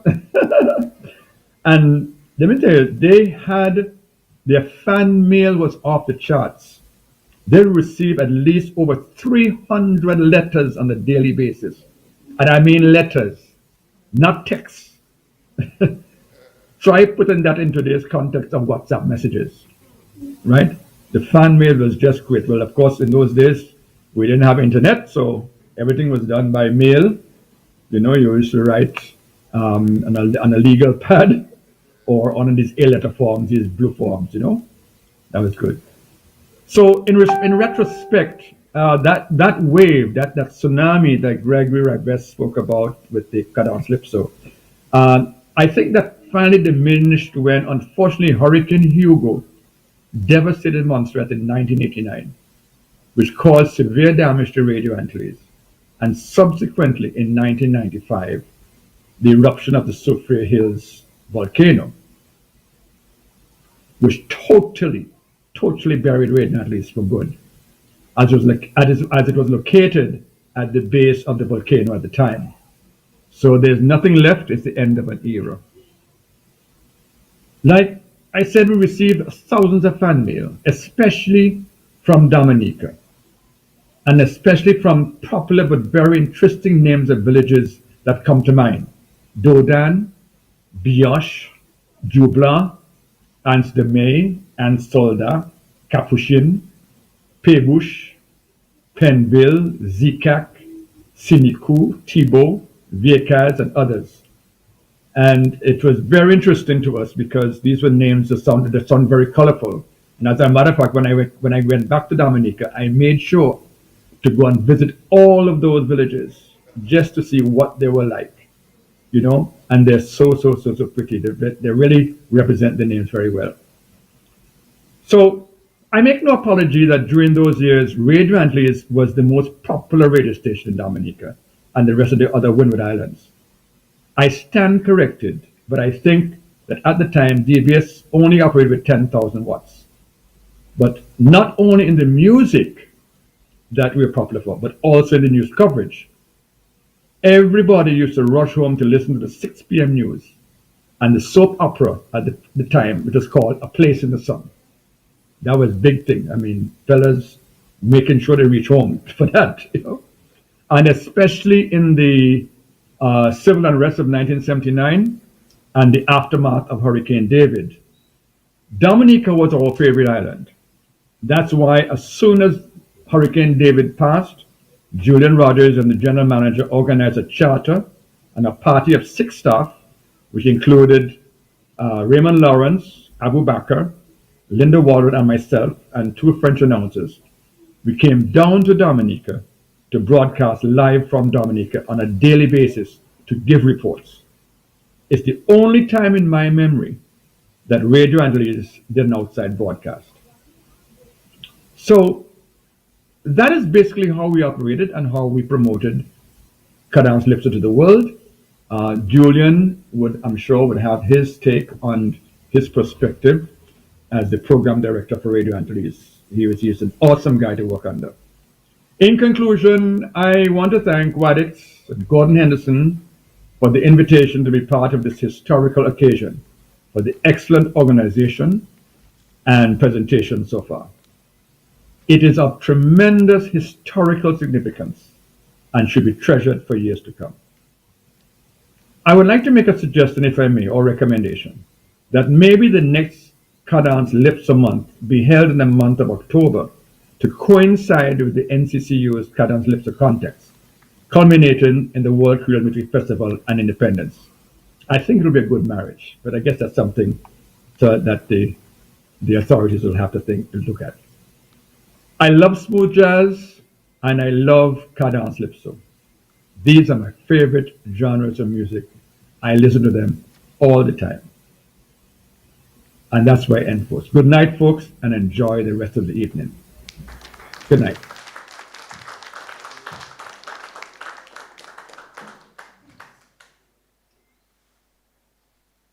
Good night, Brian, and thank you very much. Now, next presenter is Julian Rogers. I just want to say very quickly, I forgot to mention that at the end of the presentations, you will have an opportunity to ask questions, okay? So make a note of your questions so they can be available at that time. Let me tell you a little about Julian. Julian, I'm going to read it because, I mean, a lot of us of the older generation would have known Julian, talking about people like Ken Richards and so on. But the younger folk might not be that okuma with Julian Rogers. So let me just read something about him. Julian Ernest, and I didn't know that one of his names was Chetvind, okay? Julian Ernest Chetvind Rogers. MB was born on the 11th of November 1947 in Barbados. He's a Caribbean broadcaster and journalist. He has worked as broadcast manager, TV and radio host and producer, publisher, trainer, lecturer, media consultant, and public relations professional. Involved since the 1970s with the building of national radio stations, notably in Barbados, in Kitts and Nevis, and Antigua and Barbuda, and part of the original team set up to revolutionize the media industry in Trinidad and Tobago with the rebranding of the Trinidad and Tobago Television Company, TTT, into CNMG. He has been called the Caribbean Man and has established a reputation as one of the region's most respected media practitioners. His characteristic style as a broadcaster is to conduct biting interviews. One commentator refers to the persistent journalistic exploits of a resurgent, sharp-witted, and emphatic Julian Rogers. Can someone translate this for me? Julian Rogers was an announcer for Radio Antilles, hosting the morning show as manager of the English service 1976 to 1977. He reformatted the station and established the Caribbean Correspondence News Network, a forerunner of the Caribbean News Agency. The citation delivered breaking news of the Caribbean for much of the 1970s and 1980s. Julian, if you're ready, please join us. We'd like to welcome you, and it's your turn now at the microphone.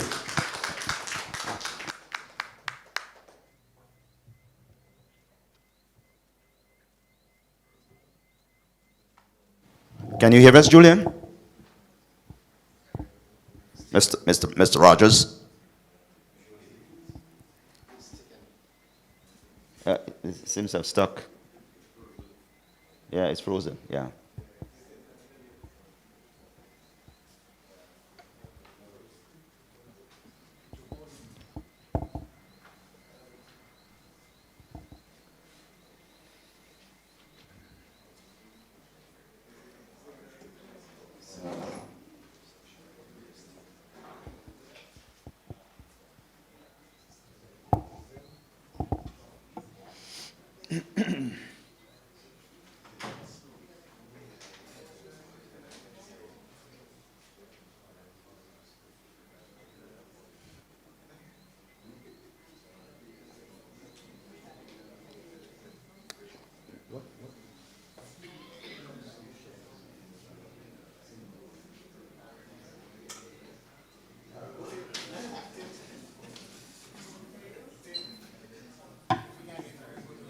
To Dennis? Okay. Alvin was just telling me that, you know, those of us who used to go to cinema in the Carib cinema and so on, in the days of Harold, when the thing would stick, Harold! Okay, that's what happened there. Okay, let's move on since we seem to have a little issue, technical issue with Julian. Hopefully we'll get him back later on in the program. Let's go now to the next person on the program, and that is Dennis Joseph. Dennis is going to speak to us on the Creole language and Cadence Calypso on the national radio. Now, here's what I like about Dennis, you know. Dennis has 3 bullet points in his bio. 3 bullet points, and that is characteristic of the man. Powerful, but never like to put himself in the spotlight, you know. He prefers to have his power, or his speak through All his right, actions. His actions.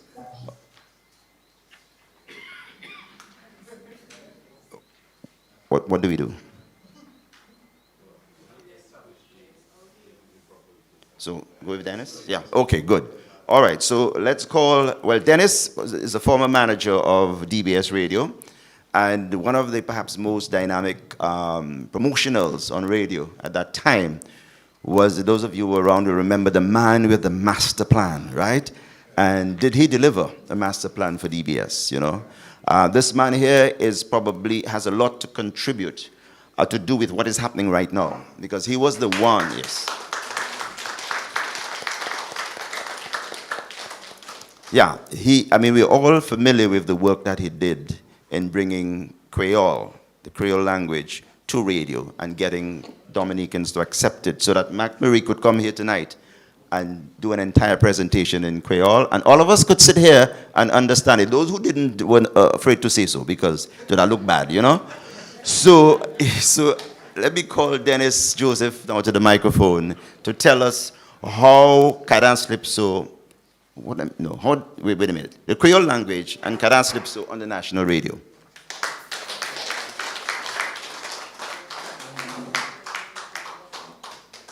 Take my homework there for me. My homework, yeah. Thank you. Hello, everyone. Hello, everyone. That is not a cadence hello, you know. Cadence hello is a la voix. So I'm saying it again. Hello, everyone. Hello. Now we're getting someplace. You cannot die. You have to live with the music that is ours. Now you've heard all the history of cadence. Mark even made a mistake saying that Sifli Mutain was the first to make a record. Not so. So let me correct it immediately. It was the Swinging Stars. They did a little 45, and they did that in a radio station, production room, everybody in there, in Barbados. But the first big record that was made in Dominica was, of course, a band which I know well, the Gaylord's Power Union. I've been asked to talk about Creole on the radio. And I've spoken about that so many times. I've given the story so many times. Sometimes I feel that I've spoken too much about it, but I'll do it one more time.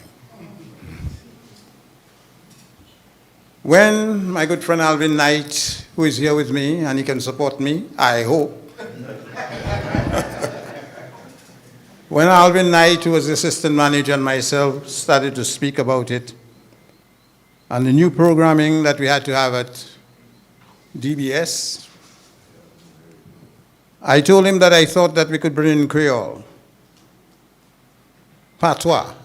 Now it's Creole, but in those days it was patois. So imagine you try to bring patois on the radio. If you say Creole, it sounds a little sanitized, it sounds nice. But at that time we're talking about patois. Bagay detention on the radio. And I told Alvin about it, and he agreed right away. I have to give him that. But we all knew what we were going to face. We were going to be patois. Yeah. However, we went ahead. Creole, as we call it now, I prefer the K than the C. I've always said so. Creole is a little, again, elitist. I like the K, Creole. That is what it is, really. Yeah. And when we started with a tentative start, you know, like, let us do a little Friday blog and see how that goes. And the man sitting right here, Tim Durant, was talking with me, or talking to me one day about a job at DBS. He had gone with naked feet, fast. I had to run back to the radio station. So he came to me and said, well, he wanted to work again on the radio station. And I was talking with him, and I said, well, you know, one of the things I want to do is have a Creole program. And to my surprise, Jim Durant said, well, I'll give it a try. And we started the Friday night. He was the first. And I think we should always acknowledge that. Everybody else who came after tried to jump to the front of the line, but the person who was at the front of the line was Tim Durant. At a time when most people had run away, he did not. And we started. And then it began. People started calling in, asking me, what kind of thing is that I have on the radio? Dear. And hear this. Saule fella in Creole and asking me what Creole is that I have on the radio. That's what I had. Okay? And then I remember this one, I've repeated it so many times. A caller called in, and I picked up the telephone expecting the usual, how are you? And the first thing he said, we are going to hang you from the market, in the marketplace. And then he said, Pis ou le détruit l'esprit Zafano. In Creole. It's amazing. It always amazes me. I was trying to destroy the minds of young people, the children. But we battled on. And with the staff, sometimes when people say, well, Dennis Joseph started Creole, I always say, Dennis Joseph had the idea. But the people with me supported me. They got blows too for that Creole. And we went ahead, little by little, until we felt perhaps we can go further. I wanted something bigger. And we started the afternoon program and got Felix Henderson. I wouldn't go through the whole history. I'm sure you know a lot about it. And Felix Henderson was a good find, and we were able to develop Creole in Dominica. If I have to talk about it, I would have to pick up my notes. And you would be here for the whole night. But I forgot my notes. So tonight is your lucky night. But Creole has made an impact in Dominica. And so before I go any further, let me congratulate Wadix.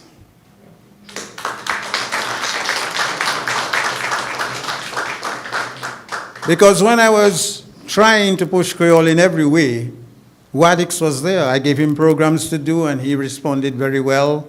He knew what I liked, and he always did it very well. But the most important part of it is that you start something and you hope that it will succeed. You take a shot and you hope it will work. You can miss your target, or you can miss it earlier on, but you hope one day to hit the bullseye. And if you think that what we started at DBS those years ago has made an impact on the Dominica society, please let me hear a round of applause.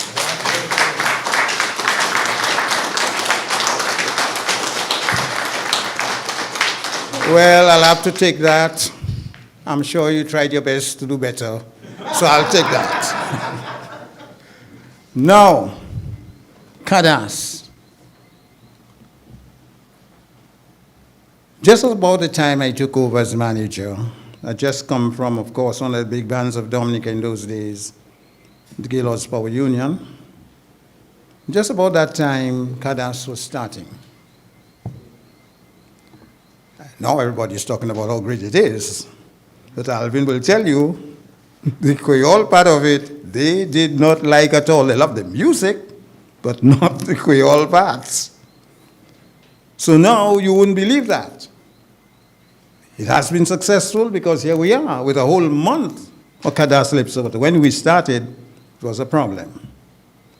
I had to make a promotion, a promo as we call it, which was used against me, as Alvin knows, when things went against us politically. And it was the people of DAC. And I brought in the Cadence band, Gramax. And they would come in at the end there, Cadence Mweme.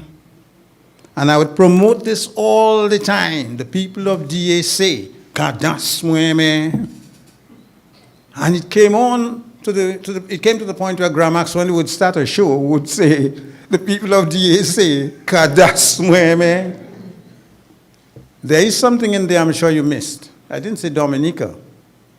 I said DA. DA started right here with me on that promo. And why? The Dominicans had gone to the point where they were only interested in JA, Jamaica. And I thought, how do I make people interested in Dominica? So I said, DA, it caught. It caught. And so suddenly we were into our own thing, which leads me to what I want to say tonight.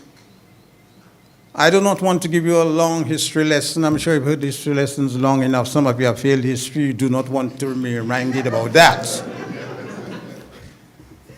What do we do from here? We can have all of your talk. We can have nice talk. You can laugh. We can joke. We can appear to be serious. But if we do nothing after this, the whole idea of a Cadence Calypso month is like we're just having fun and we're done with that. Music, especially new music, cannot develop except the radio station promotes it. The radio station must push it. And if the radio stations don't, then we are talking a lot of nonsense, so to speak, when we say we love Cadence music. Cadence Calypso is our thing, and I disagree, Mark. It is our thing. Reggae is Jamaica's thing. Calypso is Trinidad's thing. Cadence is our thing. And we as Dominicans must let the world know that it is our thing.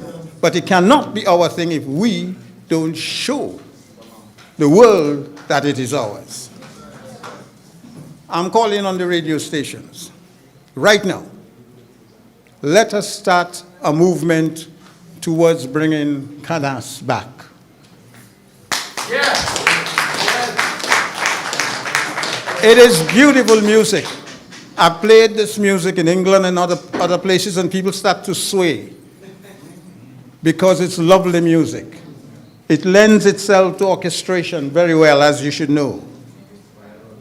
All sorts of instruments can fit into a cadence piece. The guitar, the trumpet, the trombone, the saxophone, the drums, everything can fit in, can have solos in that.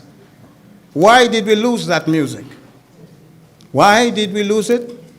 Because at one time, the bands of Dominica decided that the Burning Flames music was the music they followed. I know this because I had a big problem with them at that time.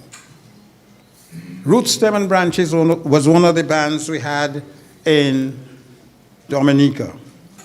And they called me in to talk with them and tell them what I thought of the band and where the band should go. And I advised, bring back Cadence.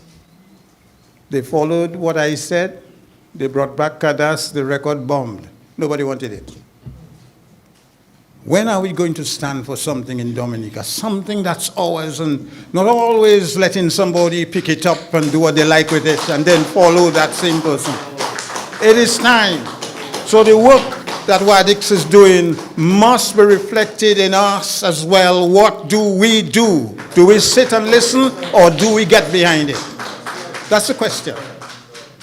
So I'm not going to give you a history lesson of how great we were or how much I did. That is unimportant. Is if it makes a difference, then it is important. So I'm asking you, let us get together the radio stations, the TV. Well, I don't know if we have TV stations nowadays because it's the relay stations we have, right? But anyhow, those who do TV should get together and let us see what we can do to promote something that is our own. Recently, though we're talking about Cadence, but very recently I spoke to Ra. And I told him that same story. Why are we creating things for other people and then dropping out? You know his music. It's bouillon. And I asked him the question. I said, we have to do something, and I am in the process of trying something. It is time now to have a music that is Dominican. We have the talent, we have the musicians, we have the people. Why are we letting the talent drop all the time? What is wrong with us?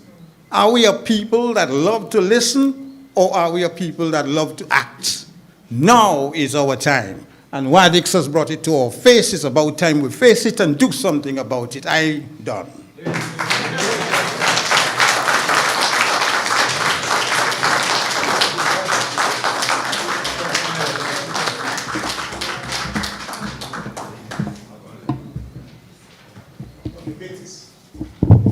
Okay. All right. Thank you very much, very much, Dennis. I get a sense that everybody who is here tonight, when they leave this place, they're going to think, well, what can I do to promote Cadence Calypso music? Okay? That's what we want. Except Rohim. Okay?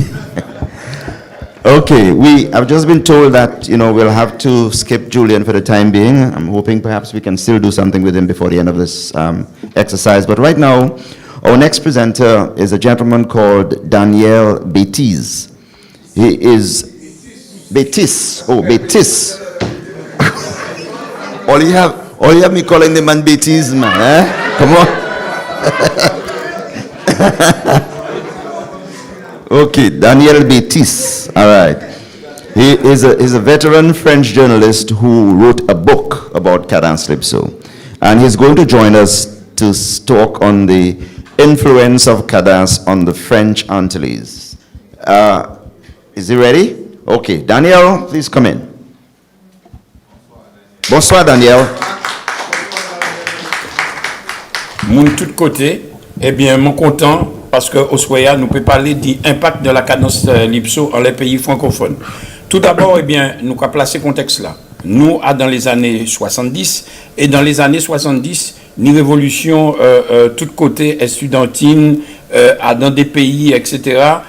Tout le monde a cherché, trouver racine, trouver fond joc, là yo vini. Et Adam Bagaita là, qu'arrivé en groupe musicien, dit la Dominique, ni Exalwan, ni Gramax, ni Gordon Anderson, ni Jeff Joseph, yo qu'arrivé la Guadeloupe. Et ça a provoqué en espèce d'adhésion, en espèce de curiosité en même temps, puisque ni un paquet anglais qui arrivait, puis Afro, et puis Boubou, notamment Exalwan qui capotait Boubou Yoruba. Mais ça peut permettre dans ces pays-là, que ce soit la Guadeloupe ou la Martinique, que tout le monde cherchait pour qui Yoni Afro, qu'on Nina Simone, comme James Brown, qu'on Aretha Franklin, et il a trouvé bagay là, c'est que nous n'y en racine, et racine là c'est en Afrique. D'ailleurs, bagay là, n'y en lot questionnement que ces jeunes Martiniquais et puis ces jeunes Guadeloupéens qui a posé Koyo. Et c'est premier bagay sociologique Exalwan. Et si Gordon a songé bien, quelques mois après l'ay aller en Guyane, il était capoté en chapeau, l'ay arrivé à l'aéroport. Tout le monde là tenait même chapeau alors qu'il n'a jamais joué en pays francophone là. Donc, il y a une adhésion, il y a un mouvement, Exalwan, Cadence Lipsoa, qui a créé un véritable mouvement. Des jeunes anglais qui ont chanté en créole.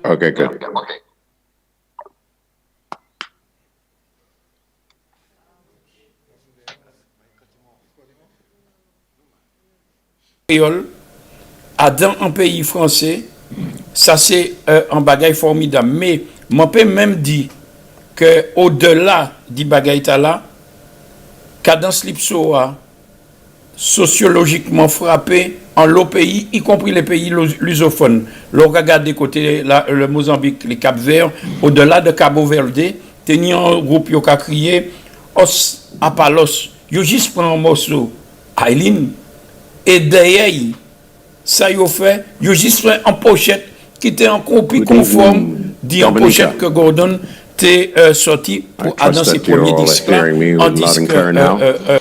Apologies about earlier problems with the audio, but here I am. And I'm so happy that Brian had a chance to talk well ahead of me.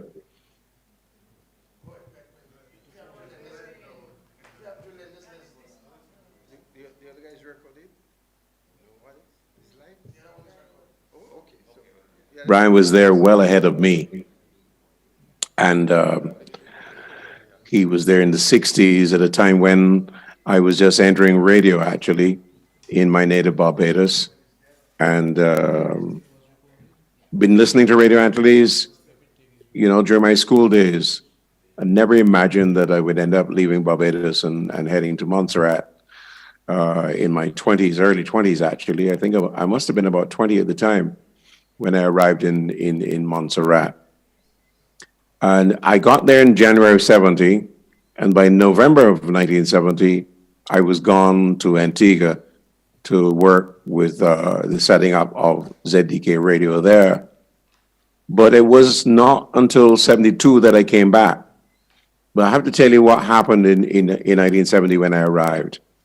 When I got there, as Brian recounted, there were the pirate DJs, so to speak, a number of English personalities who were there from the early days, and I think a couple of other younger people who would come by a little later on.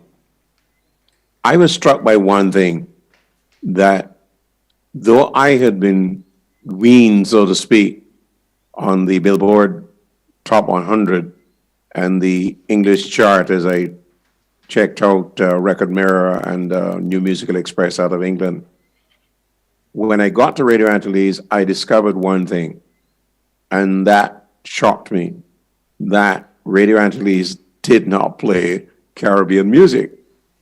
I just couldn't figure it out. And I remember recounting just some months ago to Brendan Power, who was one of the personalities at the time, an English guy, that I teased him that the only Caribbean music he knew was the Mighty Sparrows, Big Bamboo, and the Merry Men. And I just could not believe that.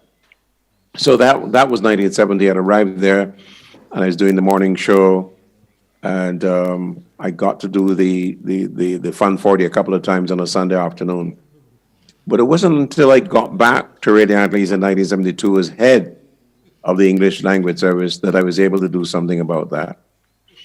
And I think it was important to understand what Radio Antilles meant to the Eastern Caribbean at that time.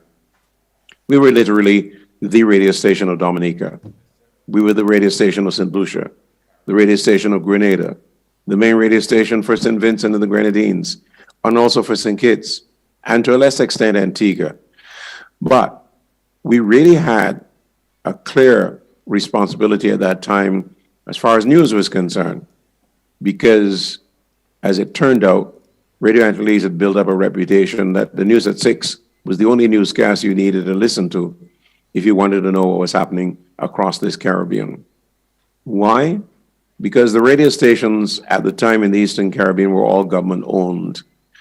Remember, both the Leewards and more particularly the Windward Islands were served by a network of stations which were shortwave under the Windward Islands Broadcasting Service.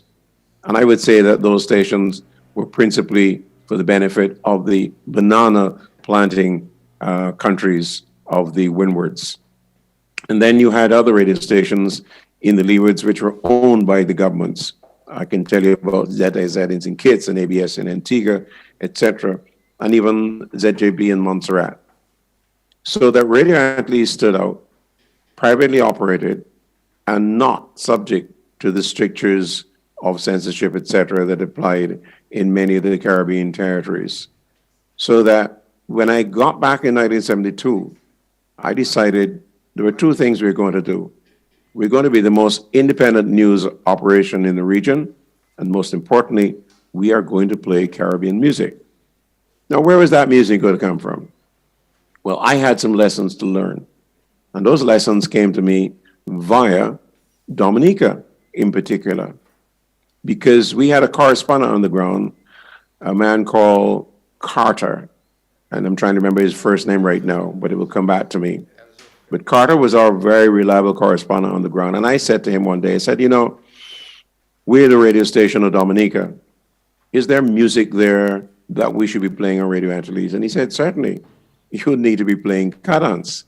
And so that was our introduction.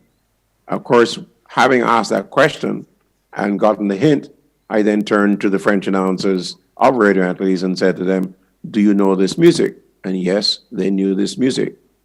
And once we played the music, well, the music came to us. So you had a number of people in Dominica sending us music. And among, of course, the cuts of Exile 1 and Gaylord's Power Union and much more. And then we went on to ask the same question of St. Lucia. And by all means, once we started to play that music, then everybody started to send us music. So we got music out of St. Kitts as well, and out of Antigua. But I think the most important thing was that having made the decision to play Caribbean music and to put it in the top 40, we really opened it up. And I remember one very interesting thing. The very first Caribbean tune that hit the top 40 on Radio Antilles was not a Cadence tune.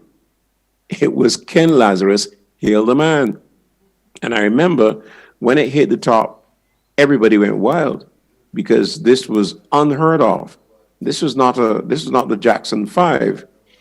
This was not Stevie Wonder, who were prevalent at the time and big hits, etc. And so Hail the Man was certainly the first.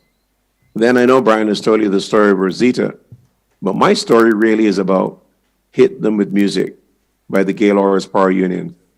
And I had the chance to go to Dominica several times to play in the disco operated by Julian Giroux, and to really come to face with the impact of that music, particularly Hit Me With Music. And in fact, I was so happy many, many years later to go to London and run into Breaker, who I thought was one of the most fantastic performers on stage anywhere in this Caribbean. But I think the message or the story I really want to share with you is that there was a philosophical change at Radio Angeles. And I must not just take the credit, but certainly share that credit with everybody who contributed to transforming our appreciation of Caribbean music. Because all of a sudden the artists recognized that they were equal to any of the North American or European hits which were playing already on Radio Angeles. And one of the other things, of course, is that what I systematically did was to create a newsroom that was made up of Caribbean journalists. So we'd had people like Don Bob reporting for us in St. Vincent and the Grenadines. And at the first opportunity, I said, Don, you've got to come to Montserrat and live. Now, telling somebody to come to Montserrat is really a real challenge because everybody thought, you know, Montserrat is a little small territory. Yes, it is small, 39 square miles at the time and, you know, 12,000 people. But Montserrat was really an international base. I used to say it was a little United Nations because you had all these people for the French and the English service and the Spanish service and eventually, of course, the German service. But it was interesting where the French came from. They didn't just come from Martinique or Guadeloupe. They came from Europe. And the Spanish announcers came from Central America. I mean, we had so many Chileans there, etc. So that and in fact, we had one French guy from Madagascar, of all places. So we really were an international community.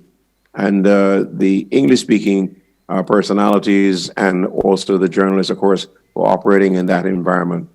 I think I come back to the philosophical position that we took, that we were a Caribbean radio station and that we had a responsibility to showcase the best of the Caribbean music. And we went beyond the Merry Men and Sparrow, of course, to embrace all the new music that was coming out of Trinidad as well. And that, of course, was the period of Arrows, coming out with Gene Under the Bed and Hold On to Your Property, etc., which meant then that the music of Montserrat now was coming onto Radio Angeles and become equal with everything else that we were playing. And so the Fun 40 became a really serious barometer of where Caribbean music stood and where it grew. And I think that we need to take some credit for that in the Radio Angeles family. I want to talk quickly about something that we're doing, because every time I go up and down this Caribbean, people talk about Radio Angeles and its impact in the 60s and 70s and 80s and so on before it went off the air. And I'll tell you a quick, interesting story about this, because it really is related to the audience that we had. Many years later, back in 1993, 94, I went to Trinidad to set up a radio station there. And of course, we had transmitters not just in Trinidad, but also in Tobago. And I'd gone over with the engineers to see what our installations were like. And it was very, very hot, like it is these days. And we went into a shop to get a drink. So I went up and to the counter and I said, good day, could we have, and I ordered the drinks. And the proprietress, she just looked up in shock and she says, what? Julian Rogers? And of course, my engineering team were in shock because they said, well, I mean, you come to Tobago for the first time and somebody knows you're in Tobago. And then she said, no. I've been listening to Julian Rogers and the team at Radio Angeles for many years. And then they understood how that kind of coverage that Radio Angeles had. We had, of course, many, many fans up and down the Caribbean, but I thought what was interesting was that our fans came from Guyana. We got letters from the overnight transmissions that reached as far as Jamaica, and of course, all the way to Puerto Rico and so on. And Brian made reference to the pen pals that we had. Oh boy, those pen pals are part of my life up to today. And I run into people who tell the stories of Radio Angeles. As children, they're listening with the radio stuck under the bed and with headphones and so on, trying to make sure that their parents didn't know that they were listening to the late shows on Radio Angeles. And of course, if you go around, you also hear the famous stories of Dubai Richards and Gus White, and the names go on and on and on.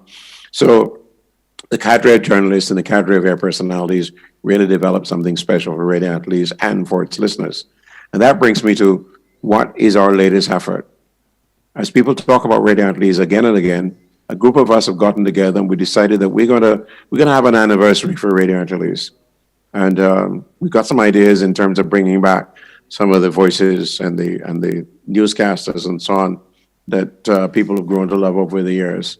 So we'd hoped that we would have been able to do it this month, but circumstances didn't allow us to do it. So we're negotiating and talking with the government of Montserrat so that we can set up a program utilizing what I would really call our sister station, ZJB Radio Montserrat, in the Emerald Isle. They, of course, they've been the source of so many personalities coming out of Montserrat and making big strides on Radio Antilles. We'll hear more about that. But I think tonight is one in which we celebrate the success of music that originated in Dominica and that hit all over the world. And every day, I'm very, very proud of what has happened there.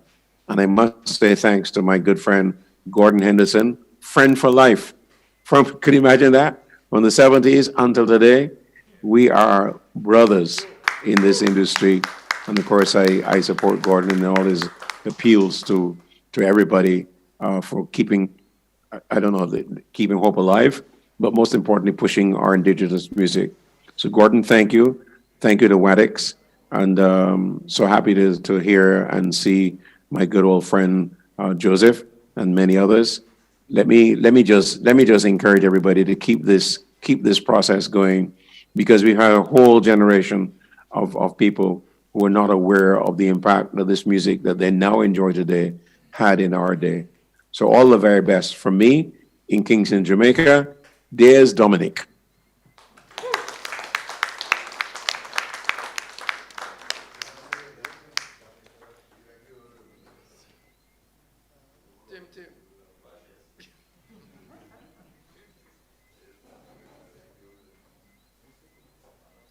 I trust everybody heard all that. Oh, thank you, Julian. We did, loud and clear, with this voice of yours, man. I think it was your voice the lady recognized, when he encountered her in Dominica, and she said, Julian Rogers? I think his voice was, very unique voice, Okay, I am told that we are going to go back to Mr. Betis. Okay, realize I pronounced it properly this time, Mr. Betis. Okay. Bro, the man's name is not Betis, all right? It's Betis. All right. Okay, so let's go. Is there anglophone et en 10 créolophone que yo te sorti kay premier producteur yo. Donc premier impact sociologique. Deuxième impact linguistique. Ça clair. Cadence Lipso a chanté la réalité, le quotidien. Que ce soit Gordon, que ce soit Jeff, que ce soit Ophélia, que ce soit Chubby, ou yo tout, yo rentré, yo ni en construction créole à dans bayo. Moins qu'à aller haut, eh bien, pas arrêter, personne pas arrêter moins. Il n'y en construction à dans ça. Il n'y en construction aussi parce que c'est un socle. Nous travaillons pour rien. Il y a une explication. Et tout ça, ça a viré mettre créole là en axe. C'est tellement vrai que Martinique et puis Guadeloupe, ils étaient capables de parler créole, mais ça pas encore prise de conscience là, t'es qu'à mentir anti-chouya. Et les Cadence Lipso a arrivé, ça a permettre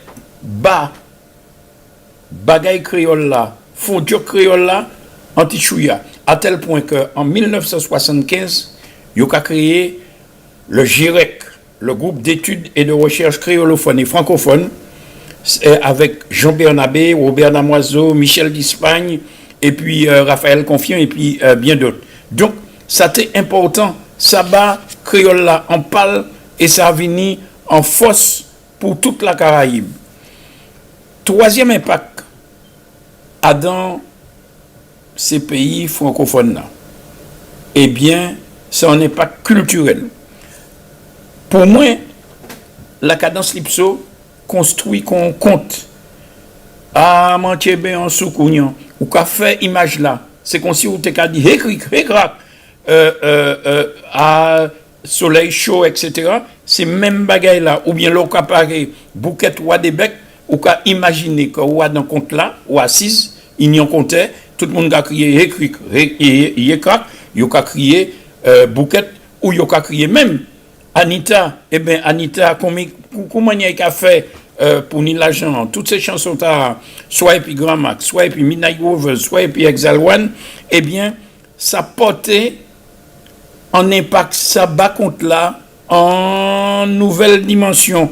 Et c'est comme ça que plusieurs monde en pays a perçu Cadence Lipsoa. Cadence Lipsoa, il y a en histoire, il y a en descriptif, et puis il y a en point de vue. Et point de vue, ça important. Et il peut aller plus loin parce qu'il y a en réflexion. Les grands max qu'a chanté par exemple BMW, eh bien, qu'a parlé de consommation. Donc, ça qu'a à réfléchir, est-ce que l'eau qu'a consommé ou qu'a porté en bagaille bas pays.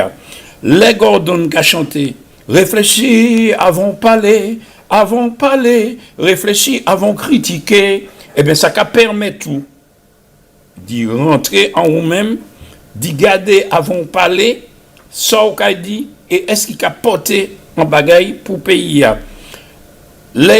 J'aimais voir ça, laissez soleil là. Bon, l'on qu'a regardé ça, ou qu'a dit ça, ou qu'a regardé que c'est un combat contre l'aliénation. Maxo dit oui, tout ça on dit c'est vrai, mais manque à arrêter en pays, et c'est ça l'important. Cadence Lipso a mené en réflexion importante bah, ces pays francophones en prise de conscience. Et prise de conscience, ça t'es qu'à aller plus raide encore et plus belle. Parce que à un moment là, au niveau, je dirais, au niveau finance, au niveau économique, Martinique et puis Guadeloupe, ni en développement, c'est la consommation qui t'est roulée. Comment anti-pays, qu'on la Dominique, ou bagaille la pli piti, l'argent pli maigre, t'es qu'arrivé fait en bagaille conscient, t'es qu'arrivé fait en bagaille en mouvement qui prend conscience d'un certain nombre de bagailles. Et c'est ça c'est encore en grand paiement qu'a dit sur le plan politique. Et conscience là, c'est grâce à la cadence Lipso qui a porté un impact à la fois en les politiques là, en les religions, mon Dieu, ma famille et moi, les bilomènes qu'a chanté, aïe maman, Black Affairs, maman et puis Ophélia, ou même Nelson Mandela et puis Midnight Rovers, France Fanon et puis Gordon Anderson, African Music et puis Bill Thomas, tout ça, eh bien, nous nie, tout ça fort et tout ça important. Mais je vais terminer en disant, parce que m'ont obligé d'écouter, je l'ai trouvé en partie dans le livre là, il était une fois la cadence Lipso. Mais j'ai en deuxième livre que j'ai préparé en laisse ça, en les paroles, l'analyse des paroles, en les tout impact culturel là, j'ai préparé pour un second livre. Donc, même en cas disant que impact là, c'est possible grâce à volonté un certain nombre de monde. Volonté sur l'orchestre là, mais volonté aussi des producteurs Martinique et puis producteurs Guadeloupe. Producteur Guadeloupe, Henri Debs, Raymond Cellini, producteur Martinique, Jackie Nayaradou. Alors, ils ont fait en lot bagaille, parce que bagaille là, ils ont fait, qui ont enregistré, qui permettent, aujourd'hui, jour, transmettre la cadence Lipso. Ni aussi producteur, monde qui fait tourner les groupes, comme Michel Nicole, comme Agosta, Guadeloupe, en lot monde qui travaille, notamment Sakiteni, c'est le Newland et bien d'autres points de développement, eh bien, ils permettent que la musique la diffuser. Et ça, c'est important. Et puis, ni sur orchestre là, Milestone, mon cité en partie, Liquid Ice.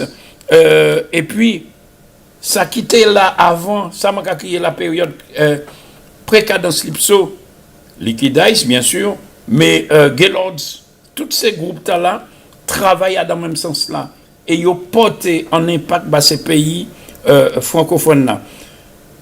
Tant bout, parce que je ne peux pas aller plus long, mais il y a en lot bagaille à dire, il y a en lot bagaille que je vais réserver, bien sûr, pour livre là. Donc, je vais dire que ça peut permettre ouvert en débat, et puis prendre conscience que musique là, que autres ni, musique là, que nous ni, puisque il a nous aussi actuellement, eh bien c'est l'or qui en la main. C'est l'or qui en la main nous.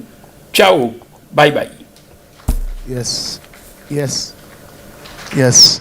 And interesting to note that book cover at the back of him, he wrote a book, Il était une fois la Cadence Lipso, Once Upon a Time, Cadence Lipso, and he's now writing a second book about Cadence Lipso. Yes. Okay, merci beaucoup. Yes, and the second book will be about the analysis of Cadence Lipso lyrics and how potent the lyrics in the sounds are.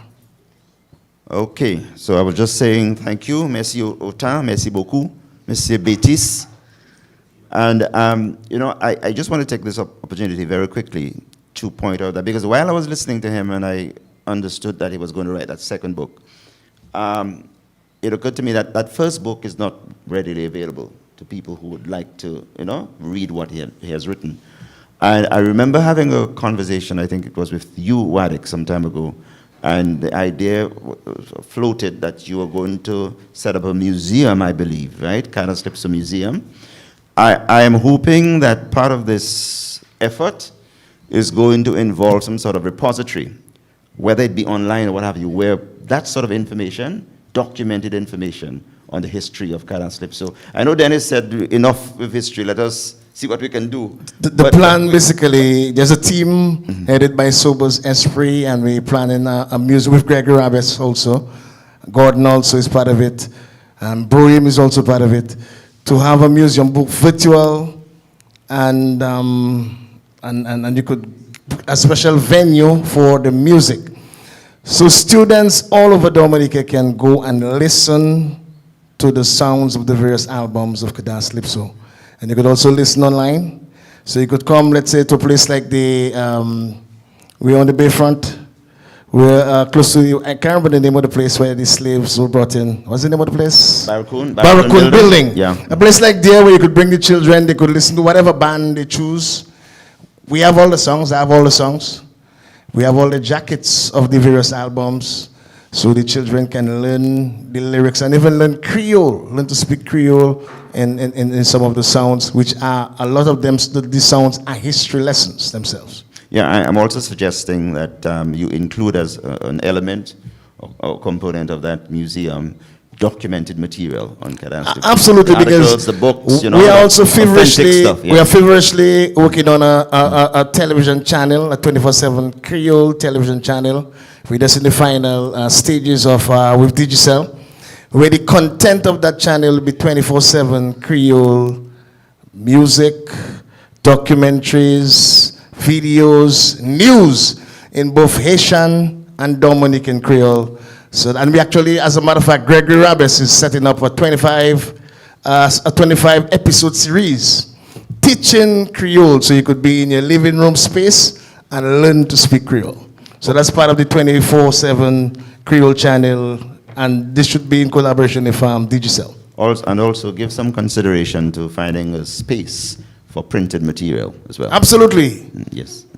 The hardest part of the project is the resources, and we'll have the question and answer section. Mark, I know you want to say something. I just wanted to say something. Many years now, I've spoken with the Calypso Association, who actually owns a building. And here's the important thing about the Dominic Calypso Association. It is the only one in the entire Caribbean, including Trinidad and Tobago, that puts on its own show for how many years now? I think since 1975 or something of the sort.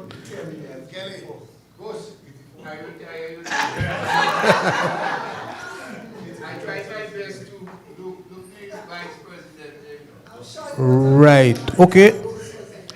Okay. And it is the only one that owns a building.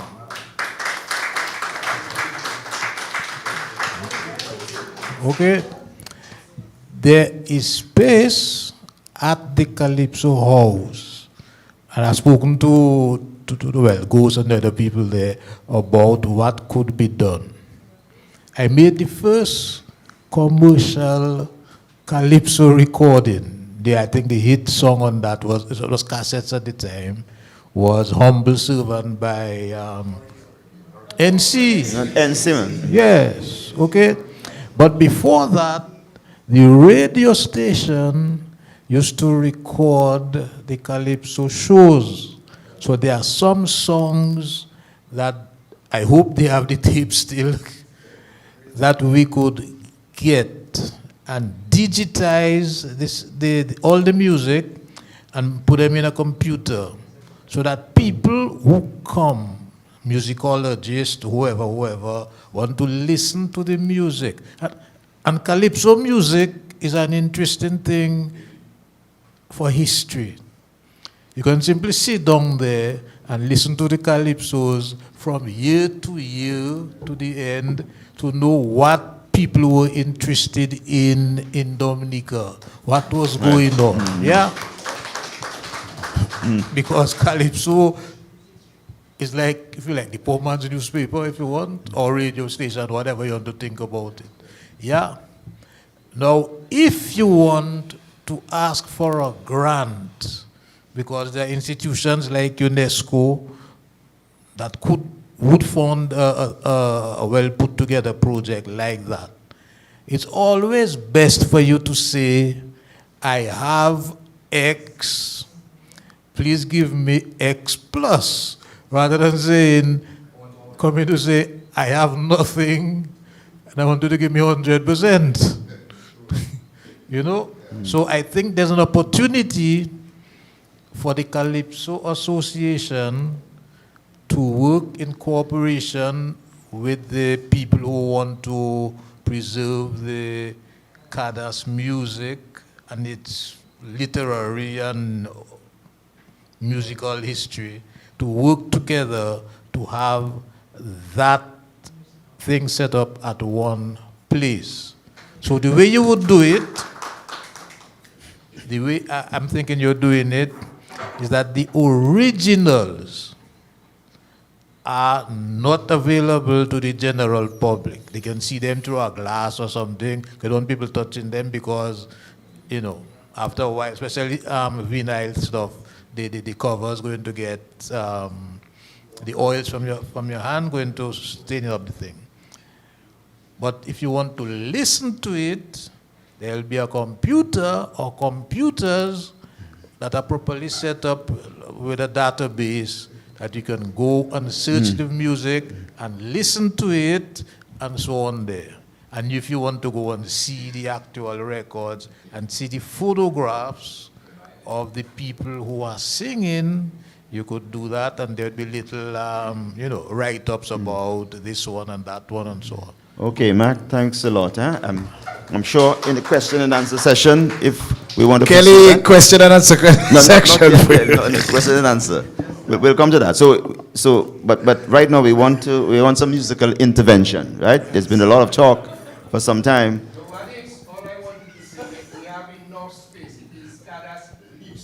So the Lipso will make space for the Cadence. We have enough space not only for Cadence, but if Booyah want to come. Okay. It's all about the Okay. So Ra, I think I maybe have about 99% of Booyah, so there is space for us in the Calypso house. Kelly. In the Bouillon. Okay, all right. So some music, ladies and gentlemen, and we have three performers lined up. So we want to call to the microphone Class. Class, you're here, right? Oh, yeah, okay, great. Okay, so please. Please come. I You just want to perform where I you just are? have a small input. Our input to add to Cadence. Yeah, just talking to the panel. Oh, hold on. I'm young, right? And I listen to music every day, all year round. And hello, my name is Klaas, aka Charles Lee from. Thank you everyone for coming, all the listeners from local and abroad. I just have a small input for Cadence. I'm young, right? Because I'm here against all the grown-ups. And to me, how I see it, we need to make it interesting for the young generation to participate. Because right now, you're wrong. If we have to sit down and analyze the events that partake and the majority who partake in those events, especially young generation, you wouldn't see Cadence in that. If I can get somebody, at least the audience, to help back me up on that, we don't see Cadence in that. And the type of musical content that is heavily promoted is not Cadence.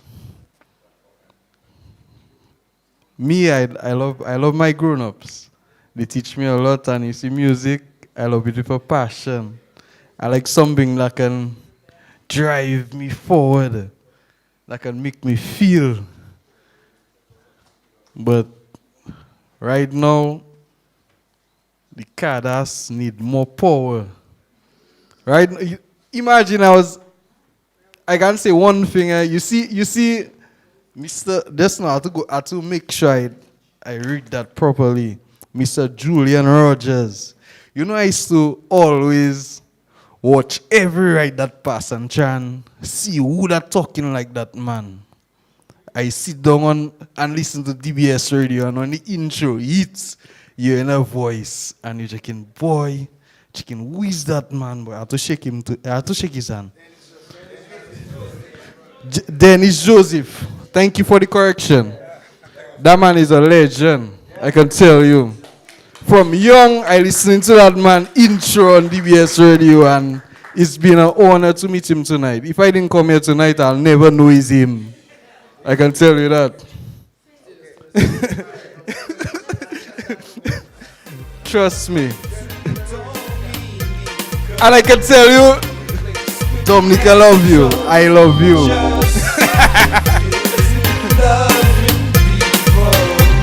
Bring back from top.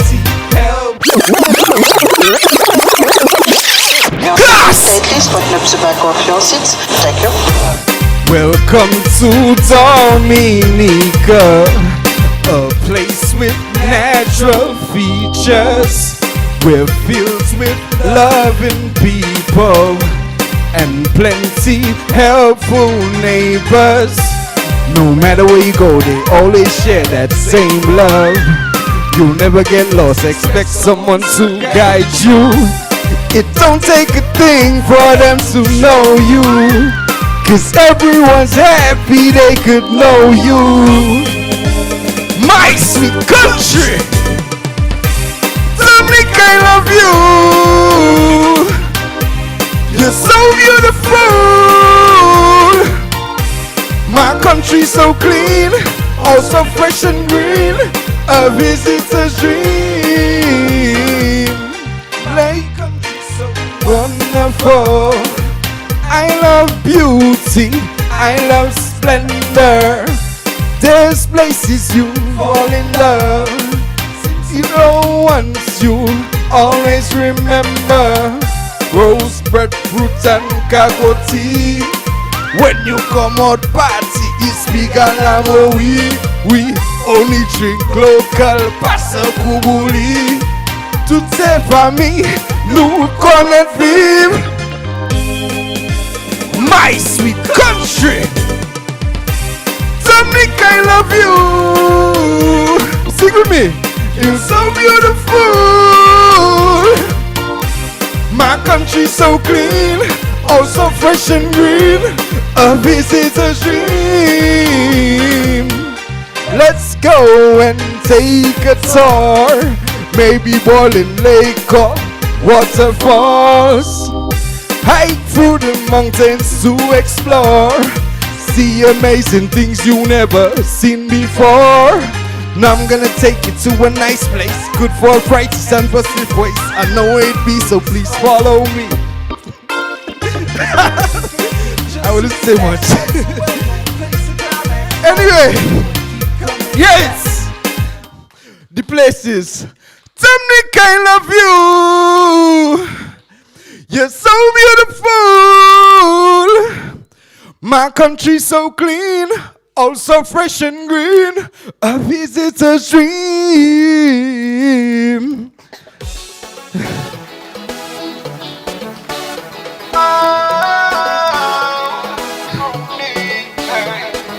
Class.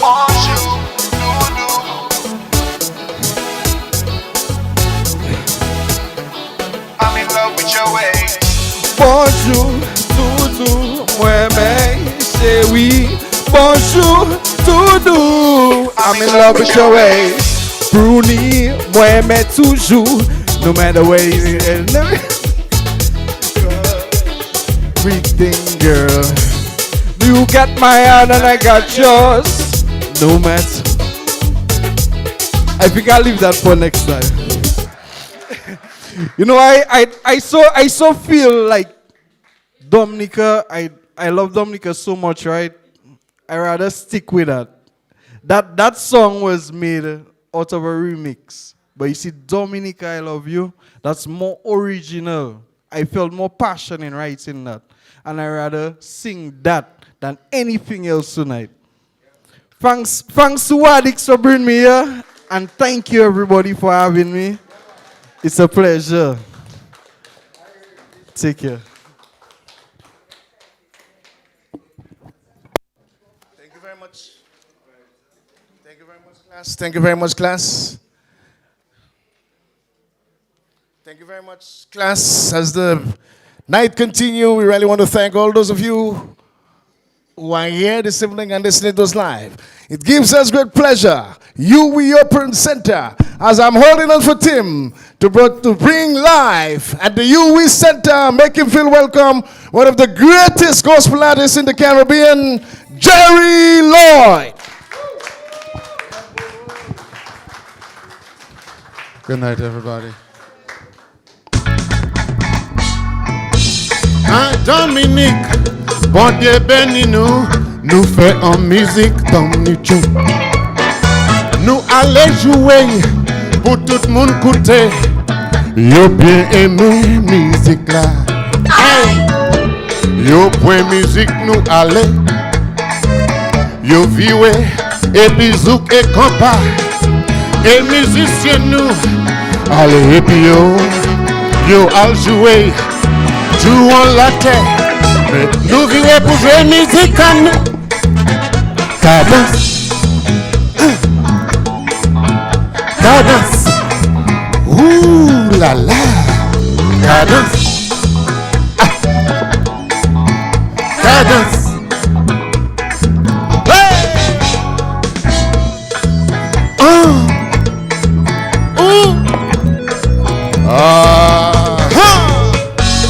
Pas pour nous quitter. Belle musique nous fait pour aller jouer musique moun. Nous café mon quoi, musique yo café, plus belle passé, musique nous. C'est temps pour nous Dominique. Élevé, ça nous même fait, point musique à nous. Mettez là ici posez, wallet musique, en Dominique. Nous vivons pour jouer musique à nous. Cadence. Cadence. Ouh là là. Cadence.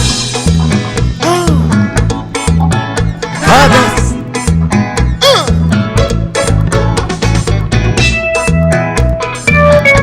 remember. Aïe, maman. Absolument. Oui, maman.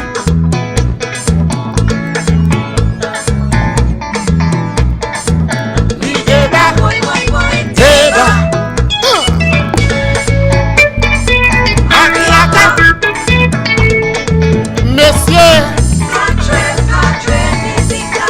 jouez, nous vivons pour jouer musique à nous. Nous vivons pour jouer musique à nous. Nous vivons pour jouer musique à nous. Cadence. Cadence. Ouh là là. Cadence. Ah, c'est une musique nous-mêmes. Cadence. Cadence. Oh la la la la la la la Cadence. Cadence.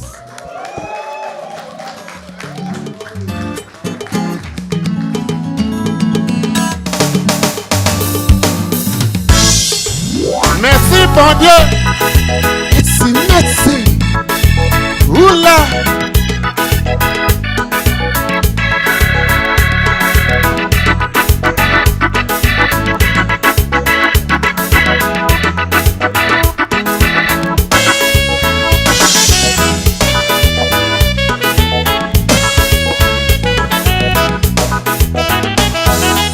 Ou m'a demandé ça qui vive moi.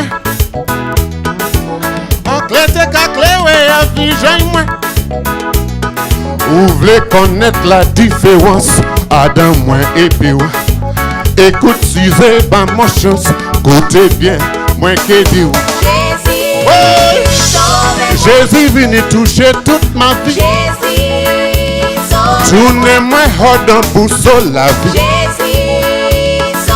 A dit dans moi satisfait. Jésus, sauve-moi. Moi bien content. Aïe. Aïe Jésus. Aïe aïe aïe. Aïe Jésus. Ou toucher la vie moi. Aïe Jésus. Ou bien sauver moi. Aïe aïe aïe. Aïe aïe aïe. Ou péco point pour village non ni.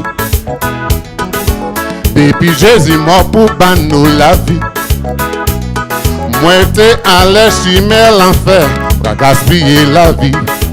Les moins tant parole bon Dieu, moi crier Jésus vini. Jésus, sauve-moi. Jésus vini toucher toute ma vie. Jésus, sauve-moi. Tournez-moi hors pour sauver la vie. Jésus, sauve-moi. A dit dans moi satisfait. Jésus, sauve-moi. Moi bien content. Oh, Jésus. Oh yeah yeah. Jésus. Ou toucher la vie moi. Jésus. Ou bien sauver moi. Oh yo yo. Moi quand j'ai honte. Mon cœur loué.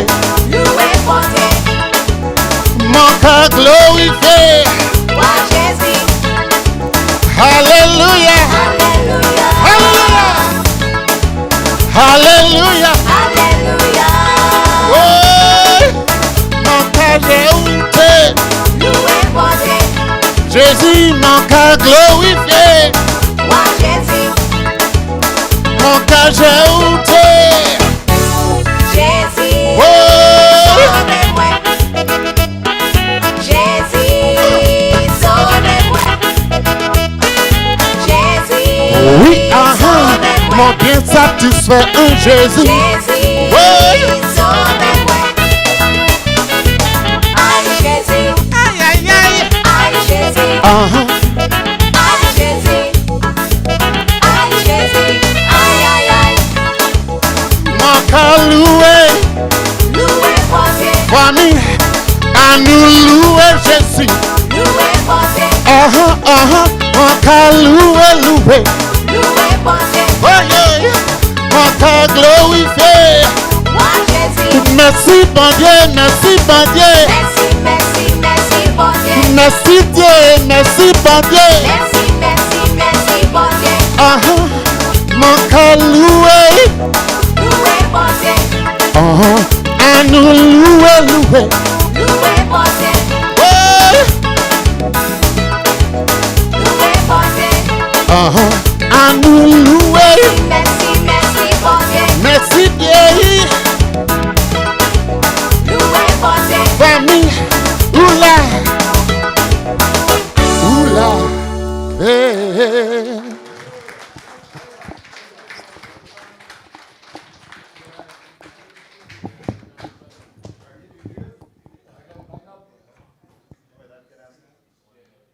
That Cadence Calypso beat can be infectious. I kept going, you know, nice, not too fast, nice tempo, you know. Yeah. Huh? What special groove? Yes, man. Yeah. You must feel it. You know, if you don't feel it, you're deaf. You know, you can't hear it. You know. Okay, gives me. Yes, right. I mean, how can I forget Webb, man? You know, always gives me great pleasure to be involved in anything that Webb is a part of. You know, very talented individual, and somebody whose talent I've shared. So you know, I am talking from a standpoint of, you know, having experienced the talent of the man. So we'd like to call Webb. I think he won the competition. Was it once or twice, Webb? Once? Once, yeah. The Cadence Calypso competition. And he's our final performer in this activity this evening. Yeah. And we can expect that the saying, saving the best for last, is what we can expect. Webb, the floor is yours. Yes, thank you, Tim. It gives me great pleasure to be in such esteem. Distinguish or distinguish? Distinguish. But before you start, Radix, I grew up listening to people like Jerry Lloyd. And Jerry Lloyd, you don't look your age, but you were one person that I emulated in my younger days in the Cadence music. And I didn't, I'm just 41, I can say my age. But I used to really enjoy Jerry Lloyd as Cadence music. You too? You too, right? And that's our age range. So that's the generation I was here.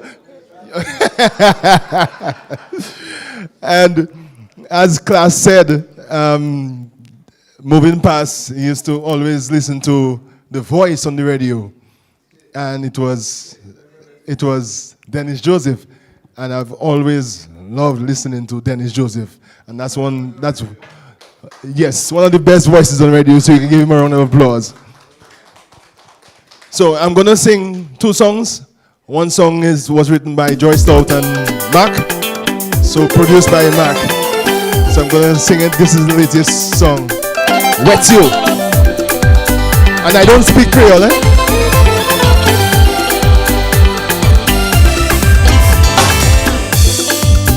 This ain't no show. I come for the rhythm, so now let's go. In this session now I come to dance.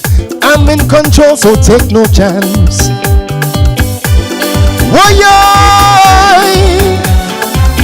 moi toujours bade, moi pas ouais pour yo. Every second, every minute, I'm ready to go. Il connaît assez à la vie pour moi danser. Il connaît assez à la vie pour moi coller. Si yo mauvais wet yo. Si yo mauvais wet yo. It seems like tonight there's something in the air that's right. It takes me to another place, to a different time and space. Oh yeah, with all this happening, everything must be right. I don't have any time to waste. Man, get out of my face.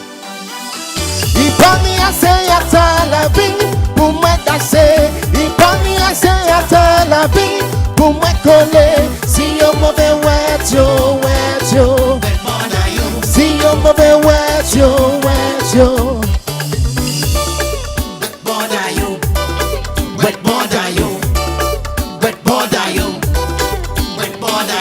Nous pas venir là pour faire danser. Nous pas venir là pour ça, pas venir là pour faire débat. Nous pas venir là pour faire débat. Nous pas venir là pour ça, pas venir là pour faire débat. Mouna qui finit faire débat, wet yo. Mouna qui finit faire gourmet, wet yo. Si yo mauvais wet yo. Si yo mauvais wet yo. I Sukus, Cadence mixing it. So that was Mac Production.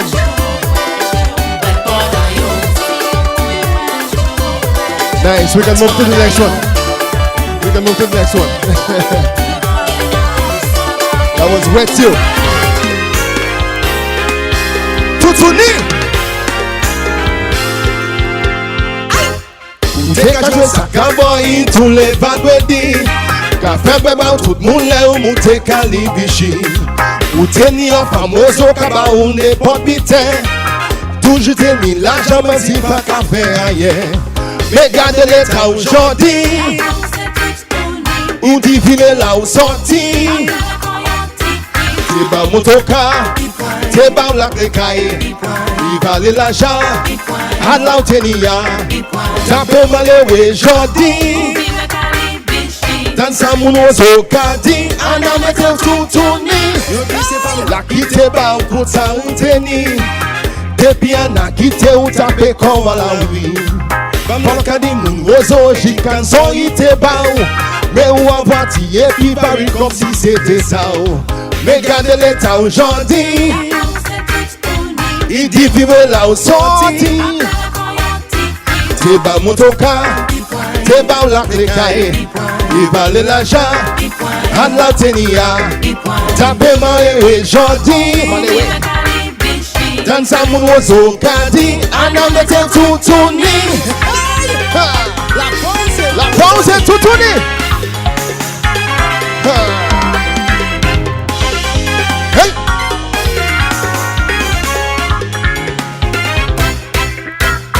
Le bonhomme, on y pour travail. Pour ça qui s'en parlez pas sous femme. Les femmes quittées, nous avons vivé. Tout ça yo bao, c'est ça autant. Ou t'es qu'à jouer ça cowboy tous les vendredis. Quand il dépasse l'argent, quand il promener à voiture. Pas jamais qu'à chiller, tout boîte à qu'à fini. Mais quand il pour nous croiser, mi en a mettre tout tourné.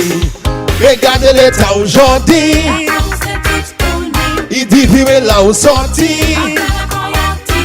Te ba motoka, te ba la krekaye. I vale la ja, ad la ou tenia. Tape malewe jodi. Dan sa moun ozo kadi. Ana mete tutuni. Ana, woy. Ana woy. Ana woy, Ana woy. Ana woy, woy, woy, woy, woy. Ana woy, Ana woy. Ana patesa. Ana woy, Ana woy. Ana woy. Ana woy, Ana woy. Thank you.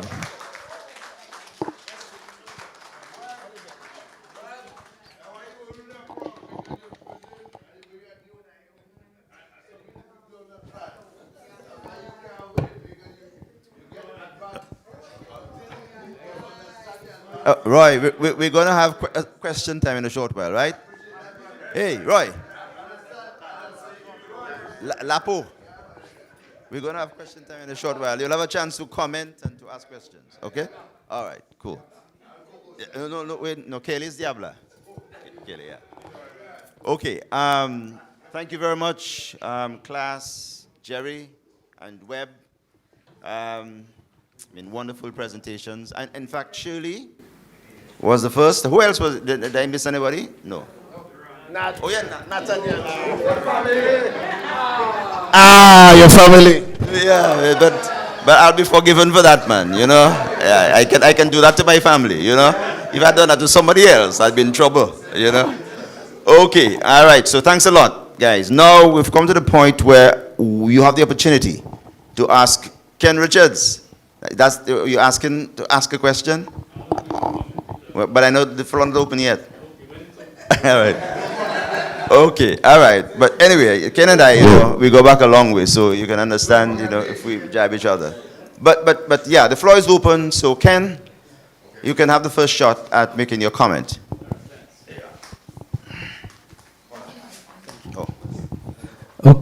Right. Good evening, everybody. Dennis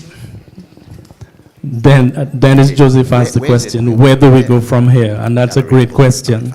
And I'm very happy that Wadix has a lot of support and will be able to take the Cadence Calypso much further. But what I want to say is individuals can make their own contribution. And I'm taking me as an example. For about 4 months now, I have an online radio station. I'm shy, you know. I'm very shy. Yeah, I have an online radio station, and one of the things there, one of the music genres there is Cadence Calypso. And one afternoon, I spent about 2-3 hours putting together 2.5 hours of Cadence music.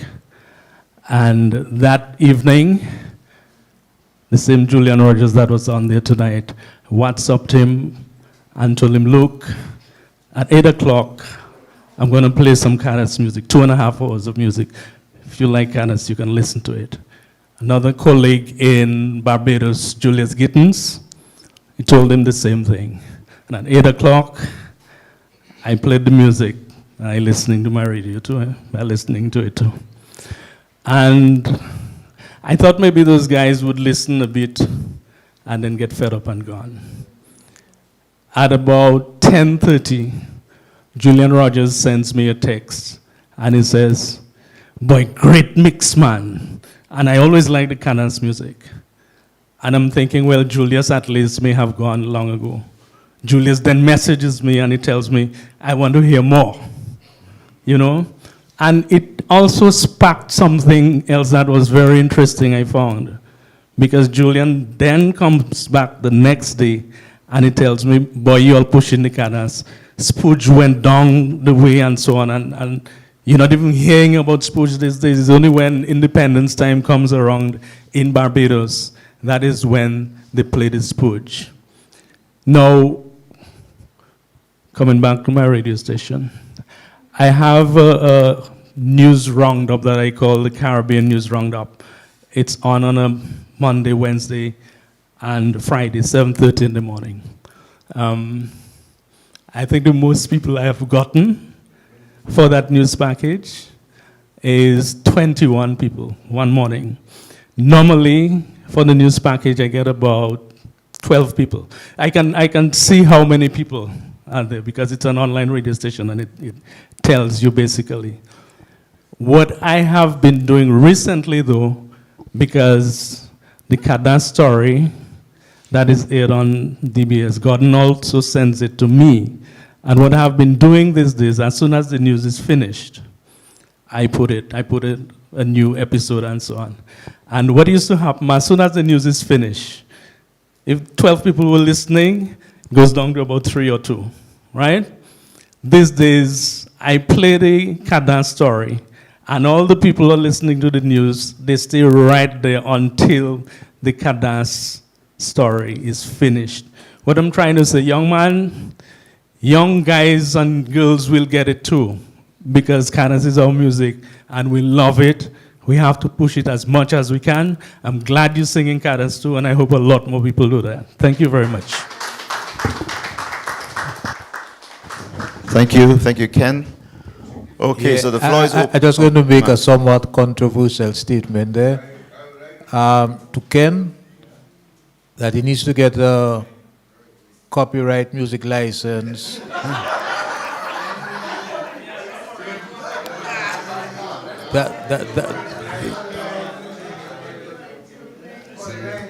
That is how the music business functions. So we have to, if you want to do music, we have to do music business correctly. It happens to be, by accident or the thing, I'm the publisher of 2 songs that were played here tonight. The one sung by Class, and the first one sung by the web. Yeah? So, as the publisher, it's my job to make sure that they collect their money. Let me just give you guys a story. Yeah, a short story about it's about it's about Gordon, right? When he started playing music in Guadeloupe with Exile One and so on, there he happened to get in contact with some people in Guadeloupe. One of whom had a relative in France who was in the media, big media, yeah. So when he gets to France and he has this record contract with Barclay Records, they tell him, well, you must join SACEM. So he says, well, yeah, how do I do that? He say, well, go there, get the form, fill it out, blah, blah, blah, which he did. Okay, they're making records and they're playing dances and this and that, and they're making money from performances. Maybe a year and a half later, he gets a call from SACEM that says, it's payday. Come for your pay. And he goes there and they give him a check. And he takes the check and he looks at it and he says, well, there's a mistake. I mean, he can't understand why they give him this large sum of money. So he kept the check on him for 2 weeks because he expecting them to call him back to say, bring back the check, we made a mistake. Afterwards, he put it in the bank and nobody called him. So then he understood how the business functions.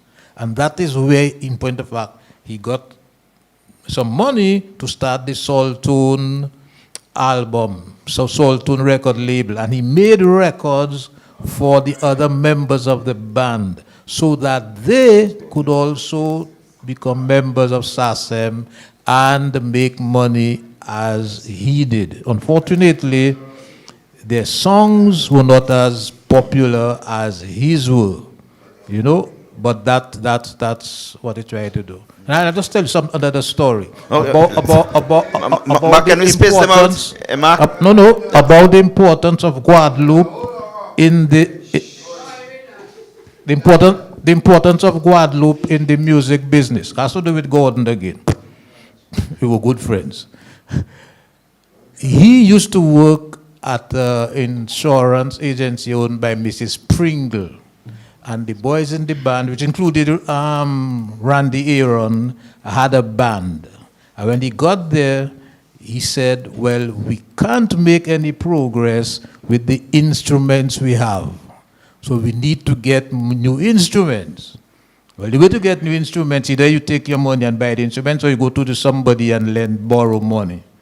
The guys were not anxious to borrow money, so Gordon dressed up with his tie at that time, all insurance salesmen. So you knew them. You see a guy walking around town in a tie and so on, you know, he worked for insurance company. He went to J.B. Charles, who had a thing called the Penny Bank, and he said to J.B. Charles, I want a loan. What for? To buy musical instruments. They had a little discussion, how much you want? And he gave Gordon the money without any security. Gordon then goes to Guadeloupe to buy the instruments.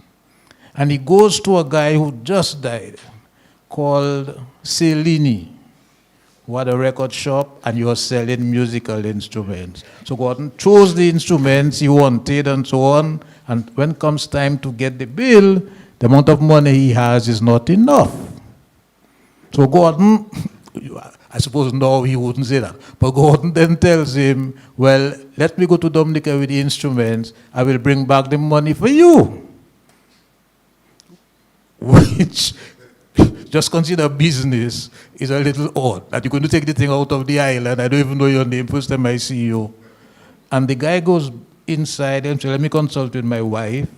He consults with his wife and he comes back and he says, okay, take the instruments and go and come back and pay, which he did. So that's why I'm saying, although Cadence Calypso was done by Dominicans, Dominica had no structure to allow what happened at the time to have happened. Okay? That's the point I wanted to make there. Okay, so yeah, one No, Roy. Roy. Roy has been. What did you know, Roy, man? Okay. Let's go on to the next person in line. He's been bothering me, all the time. When he asks a question, he's not there.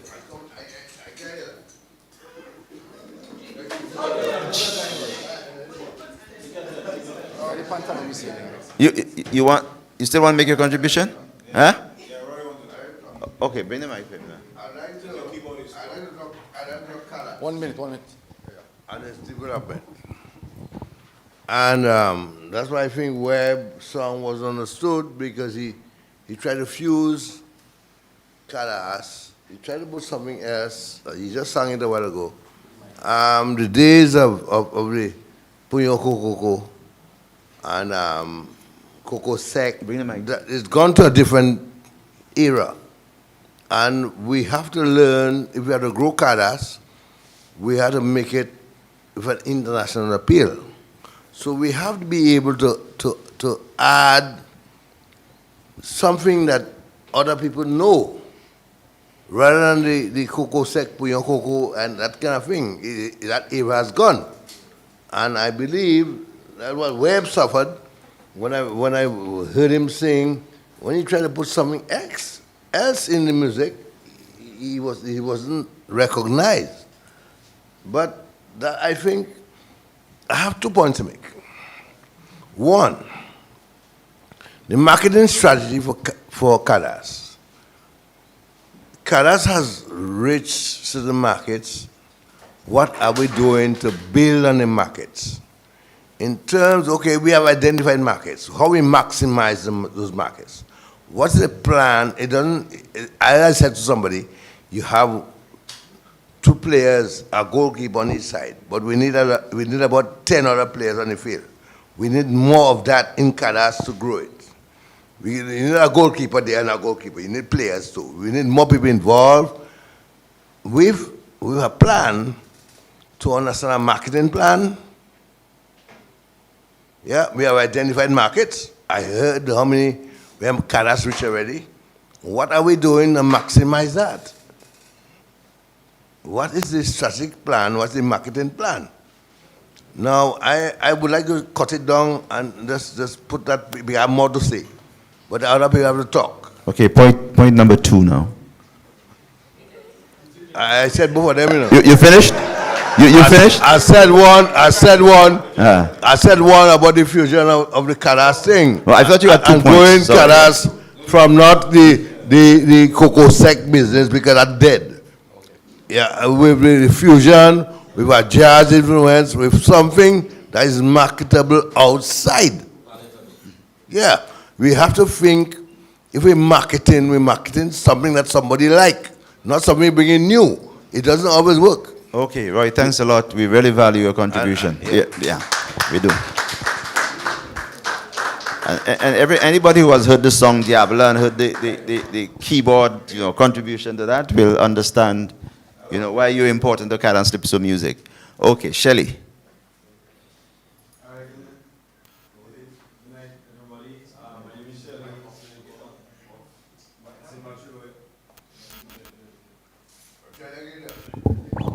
So, yeah.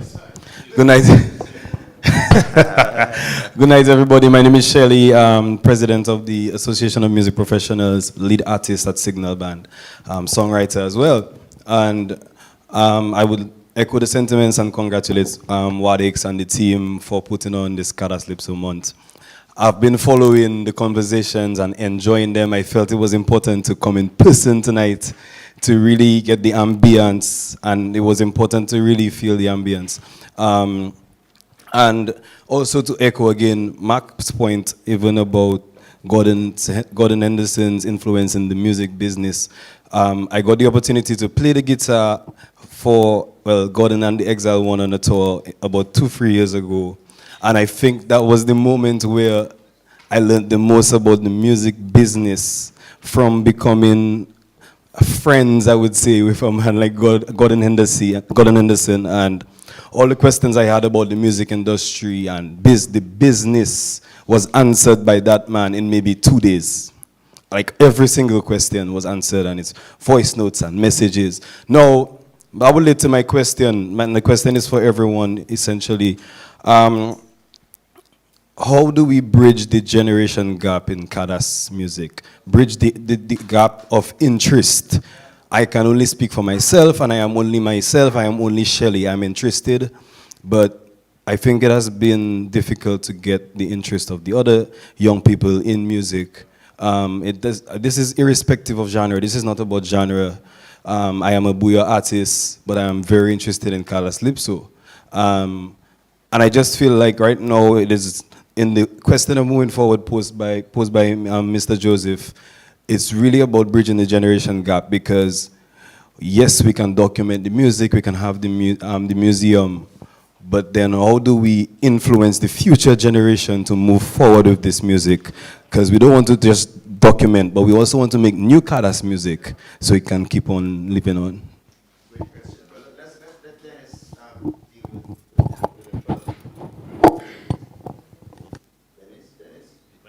Hey, okay. It's always, as I say, heavy lifting when you deal with the new generation. You sometimes have to add to the name of the music, Cadence soup, so that people wonder, what is Cadence soup, that kind of thing. Sometimes you have to do that in order to get new listeners in. What I posed was the question of how do we do that, and we can't just simply say that, switch on, switch off. We have to sit together and figure it out. But we can't hand something to the new generation. We've got to call them in. Here's what we want to do. We want to have a music that is Dominica music. We already have a step. We have Cadence. And we want you to come in with us to see how we can make it Dominica music, which you will like. Their ideas must come in. They have better ideas than me. They will say, well, if we do just this or do just that, suddenly everybody will like it. We have to consult. If we are creating a Dominica music, we can't create it and give it to people. We have to have them with it. The radio stations have to be involved. The various groups like yourself and others, you must be involved. It's moving in one direction for one purpose. If we have a purpose and a goal, it will not be easy. It never is. But we can get there. This is the theory. If we try the practice, perhaps we can make it. Okay, I just wanted to compliment Shelley. The next phase is to meet the young people in their space. I've already discussed with DBS Radio that we're coming to areas that you hang out. For instance, our first is a barbershop event where Clint Henderson is heading that. Most likely people like you might be contacted. Why a barbershop? That's where, musicians hang out and do their grooming up. You will be able to tell us what you like, what you don't like, and tell us in our face what needs to be done to suit you. What influences the music what influences you would want to add to the music and the end product. We are making a serious mistake now by heading to Trinidad. When Trinidad now is coming to us. If you have listened to most of the new rhythms, there's a Creole rhythm in it. Marshall Montano, the king of soca, brave enough, smart enough to collab with the greatest Zouké, Jacob de Valier. Intelligence. And what we do, we're focusing on what Trinidad know. We are a Creole people, like Dennis Joseph said. You are the creators. Anybody Your Love was a fantastic piece. Why aren't we getting more of that template? Because it worked for Signal. And that is what we're talking about. When I listen to some of the genres on the rhythms from on Patrice Riding, they are Creole rhythms. We are allowing a couple St. Lucian creators where Dominica has always been supreme over St. Lucia in music and continue. We have produced, we have a library of music that we can boast of. and these guys are dominating. Whereby we should be the ones creating. We have it in us naturally. Man, when Marshall came down the last time, he wanted to dance Jinping. He told Dada that he wanted to come down to Dominica especially to learn our culture. Whereby we now go into Trinidad. You are the creators. So the second phase is to come to the young people and have a conversation with them in their space so we can get the feedbacks from them and then we can tell them the success stories of the Cadence Calypso so they can incorporate it.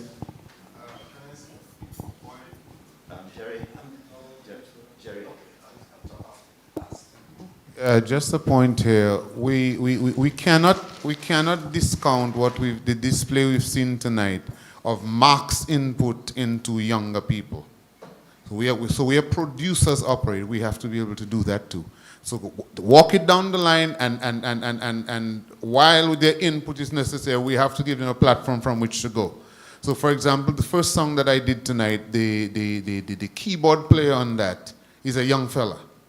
And I mean, I deliberately use him because it adds an element. He's more of the Zookish kind. But then if I can keep the interest, and Mark can keep the interest in Webb and Class, and other producers do that, then we can send the music further down the line. And as it goes, the evolving will be natural. I wanted to say something. We had a discussion at the NCCU.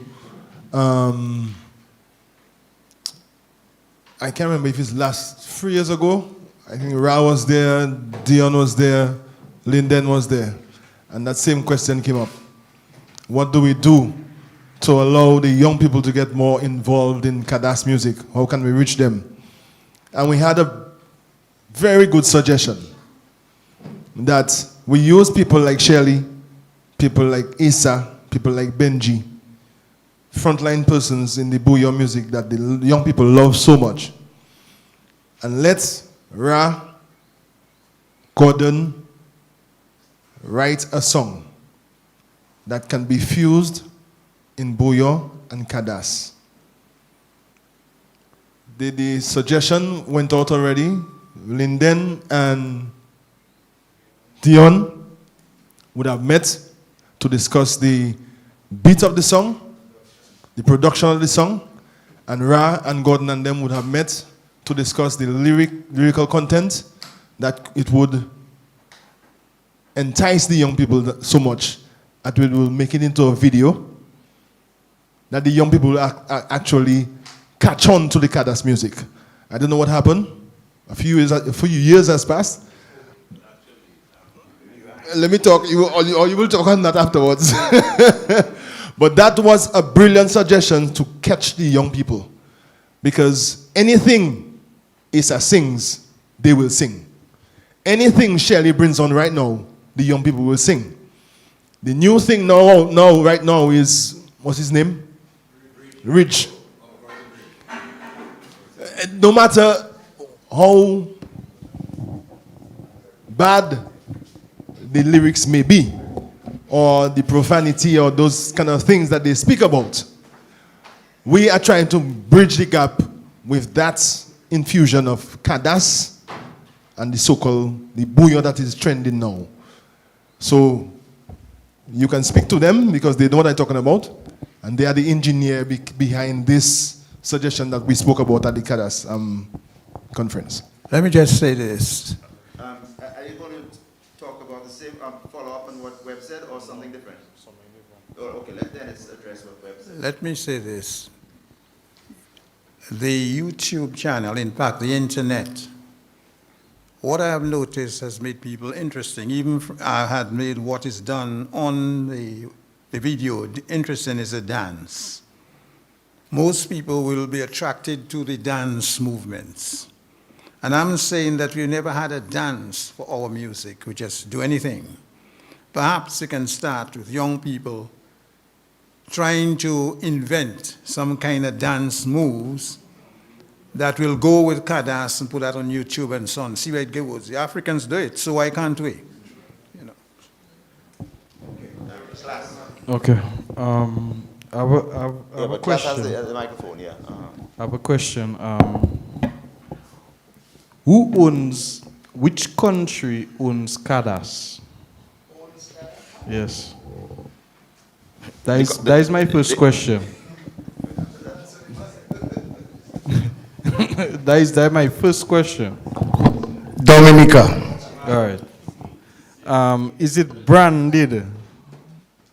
It's a Dominican genre. We have created two genres, bouillon and cadence. Okay. I can challenge you on bouillon. You know, right now. We're talking cadence now. Okay. We have a something planned with Ra for bouillon, but we're talking cadence now. Okay. Okay. So that brings me to the next point. When I started singing cadence, I wouldn't call out his name. He there, you know, he listening. I want him to listen attentively. Yeah. I was told that I was not singing cadence and that is not origin. And to me, I would come out and bring out that point, like to elevate something that started somewhere. There is a starting point. And to move on, there's elevation where you tweak it up and make it modernized. And my input to Cadence is modernize it. Let's bring out the ideas, just like Jerry Lloyd just said. Let the young people get more involved. We need more events, because right now, as I said from before my performance, there's not much. Thank you, Mr. Wadix, for bringing more. You bring a whole portfolio. You did that for a whole month. Thanks to you for bringing that out. And we need more like that, to cancel out all these other events and just make it a norm for people to enjoy. Yeah, music is dynamic. Cadence, before Cadence Calypso, lots of influences were around Dominica's music, like Mr. Joseph would be able to tell you. Yeah. And thus the creation of Cadence Calypso music with the influences around it. Those days there are different influences. The core, the foundation, as long as it is there, the music has to evolve. The creators, I think we trying to stick too much in the 70s. And that's one of our problems. Yeah. We used to hear the Taboo Combos and the Magnum Band. If you listen to the Carry Me and the T-Vice, it's a different sound. But it's compa. Yeah. It's compa. If you listen to the hardcore, hard-driving zouk, and you listen to what's taking place now, despite the fact it has gotten slower, it's different. There are influences with R&B zouk. Yeah. There are now influences with Afro zouk, Kizumba. You understand where I'm coming from? The music has evolved. But our mindset continues to stay as long as time got the tuk, it is not Cadence. And I think that is one of our biggest problems. That is what I was told. And well, like I say sometimes, that is the reason, that's one of the main reasons we have this education session.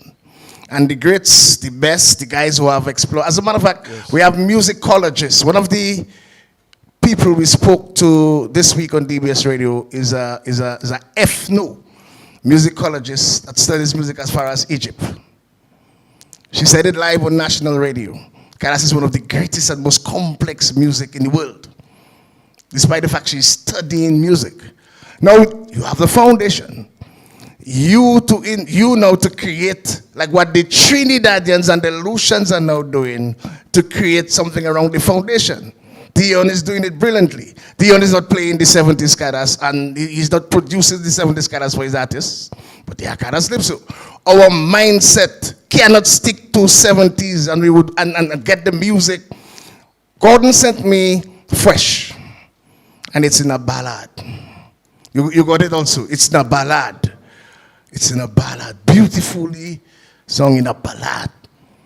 A young person. He sent me something from Brazil. young person from Brazil. But they are not doing it the same way. They're doing it in their way with the foundation Cadence Calypso. So the mindset, we have to come out from the 70s like everything else and allow the music to evolve. Also, folks, just before you come in, the last thing I'm missing, our DJs don't support Cadence that much. And I agree with you 100%. That is one of the areas we plan to have a discussion. Like I said, is a discuss. Which is the main source of pushing the Mr. Cadence Joseph sound. said it. Mr. Joseph said it. That if the music, like Calypso during Calypso time, if the Calypso never plays, it's not going to get popular. The people are not going to get into the mood. The song has to be played.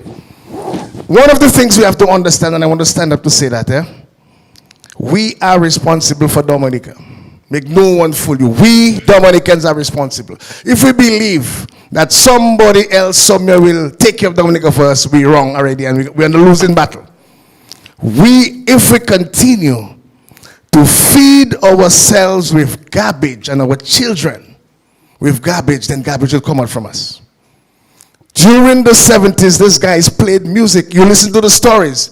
They would practice from 8 to 12, have lunch, practice again from 3 to 6, and then practice in the night. Mahmoud guys said they actually practice hungry. Mahmoud, Mama Maji was there. Derek Peter said for days they were hungry because they were not, all they wanted is to record. They left Salisbury and they were determined before they go back to Salisbury, they have to record. So they practice until they got Mama Maji and the rest of the recording so that they could record. What do our people feel they have to do today? If you ask one young band to play, they would ask you $5,000 for what? And the music reaching Portsmouth?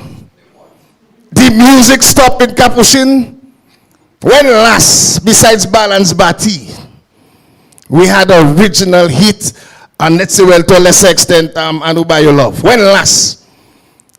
Kong Shell from WCK. When last we had an original hit from Dominica that played all over the Caribbean and was number one in the Balance Batty, Kong Shell. Something is wrong with our creators. You know why? We prefer everything else outside than what we have. There are legends around. There are young guys like Shelly. Why not collaborate? Why not get lean on this? He said in 2 days he learned the entire music business from Gordon. Gordon is one of the most brilliant minds in the entire Caribbean. Why aren't we leaning on the experience, the stories of these guys?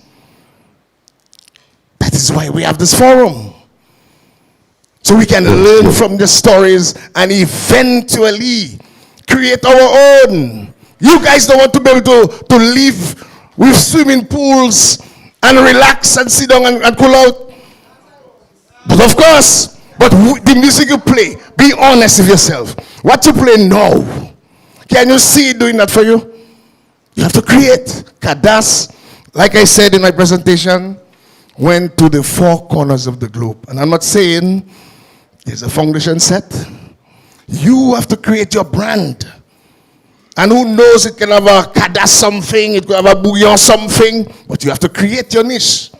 We allow Crossfire to come and take our thing and just go. We allow Illusions to just take our thing and go. Huh? No, really. I heard a guy while I was on stage saying boo some St. Lucia, you know. And then he apologized the next day. What happened?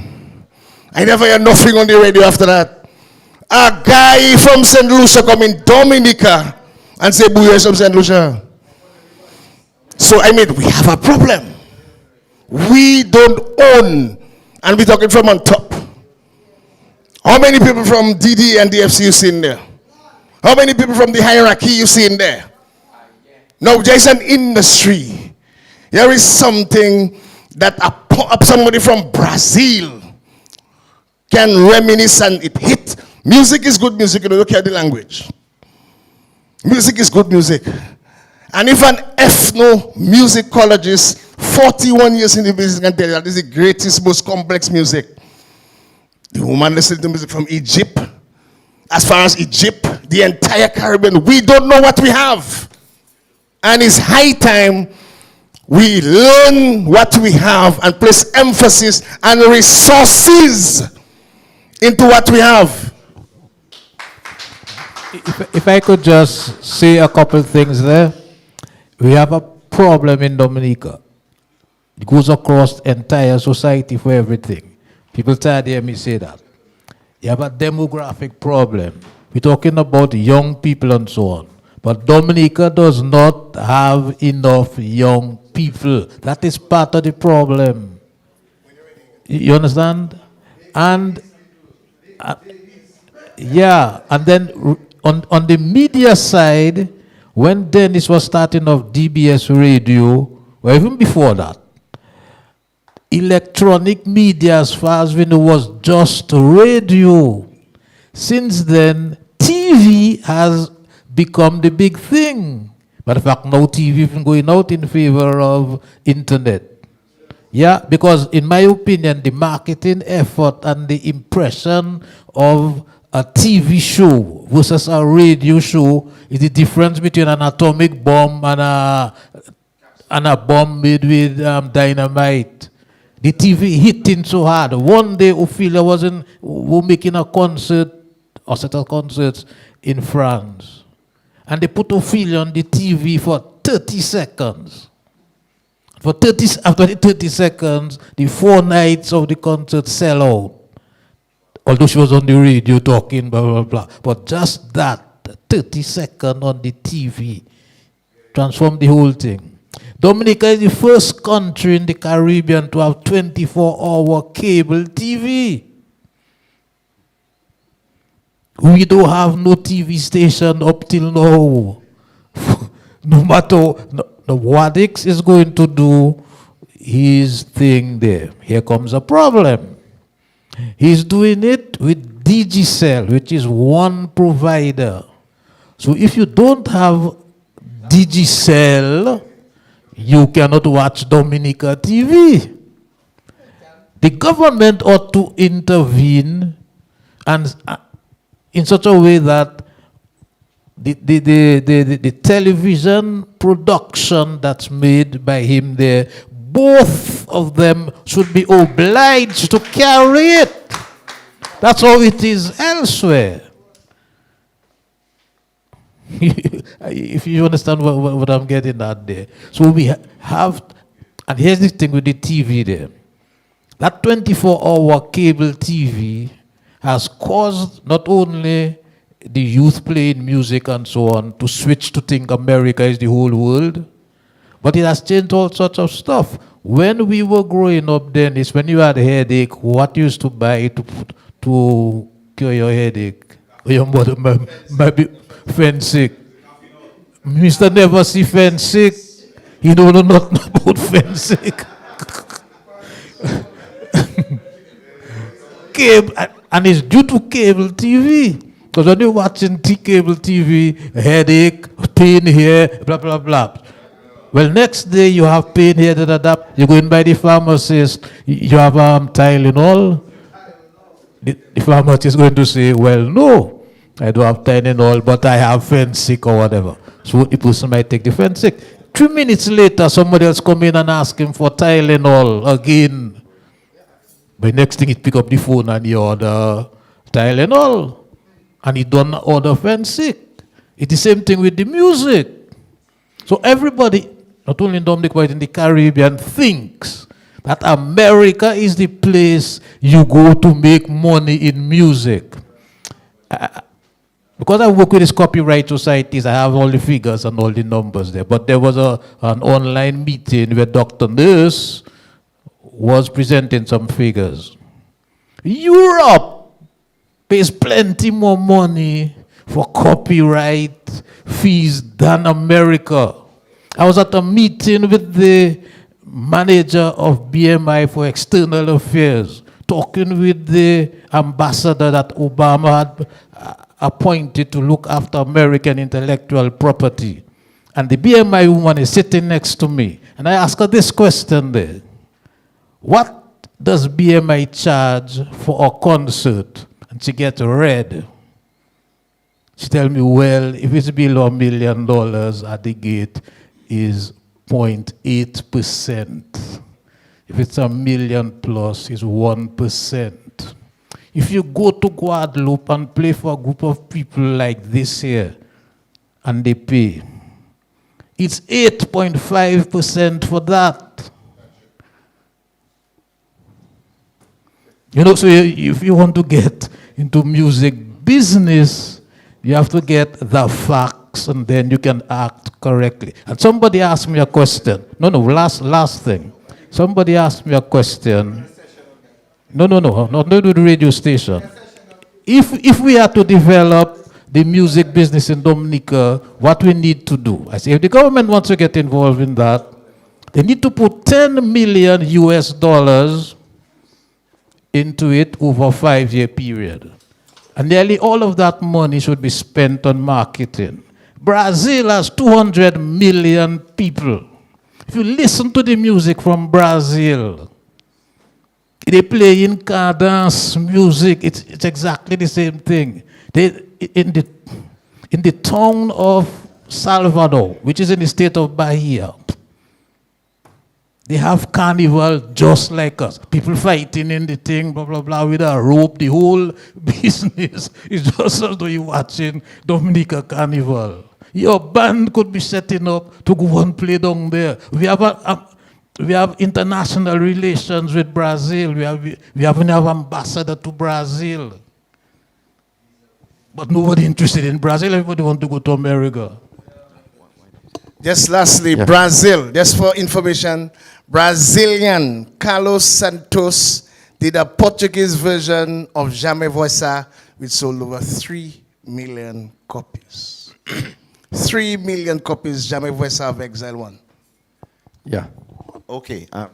Since we're running out of time, so we're going to take one more question because Bro it's not really a question, but it's a matter of just a small statement, and because of time, I'm just going to make it very short. My love for Cadence Lipso, and I want to tell that, and I'm glad he's here. I've followed all the sessions, and I've always stayed quiet because I've learned, and I'm learning.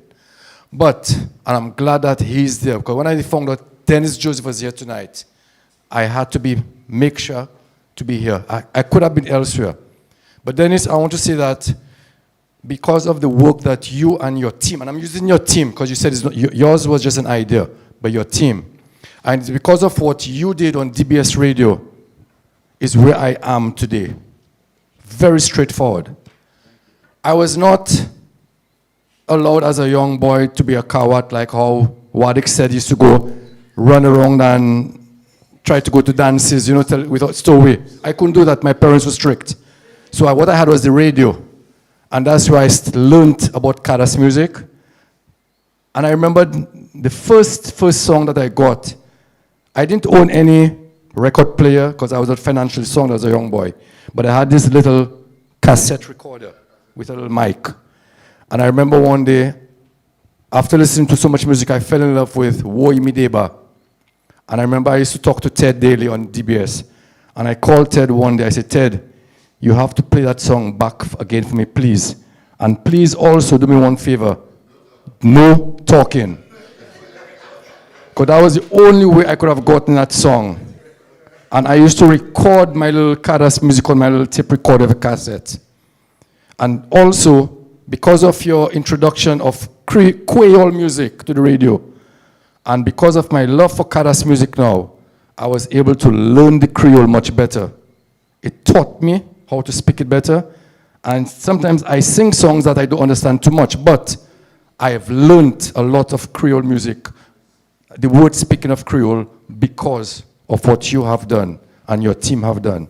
So I am like a grain of sand among many, but you can look at me as someone that benefited from what you and your team did to DBS Radio. Thank you.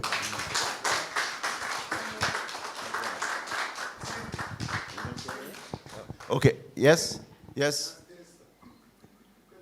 Okay, quick. Quicker than quick. DJ, as Dennis, I asked Team the question some time ago in reference to the music of Ophelia of 1978, and he couldn't have answered. I want to find out tonight, in 1978, when the song of Ophelia, I, Dominic, what was the rationale for it not being played on radio? It was played on radio. I don't know where you got that from, but that's how it became popular. There was no not being played on radio thing. What happened, the propaganda developed because it was not a song done on a record and given to us. We recorded it. I was the one who went to the Maho school and recorded it. Therefore, I wouldn't record it and just not play it. What happened is it was a patois competition. It wasn't a Creole thing. It was a patois song contest. And there were other people, and I said, when the late Mikey Bruni was playing it all the time, I simply said to him, we can't make it look like we're back in Ophelia when we have so many others.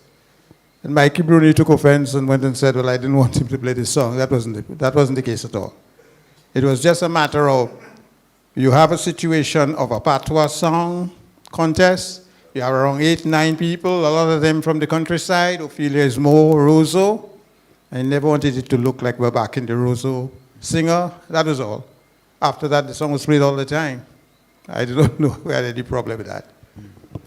Okay, well, thank you very much. Hope this has put the question and will provided a satisfactory answer to the question.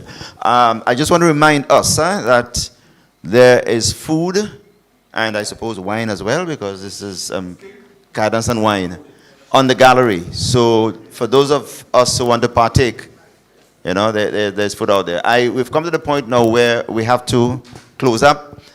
We have a vote of thanks by Jerry. Is Jerry Williams here?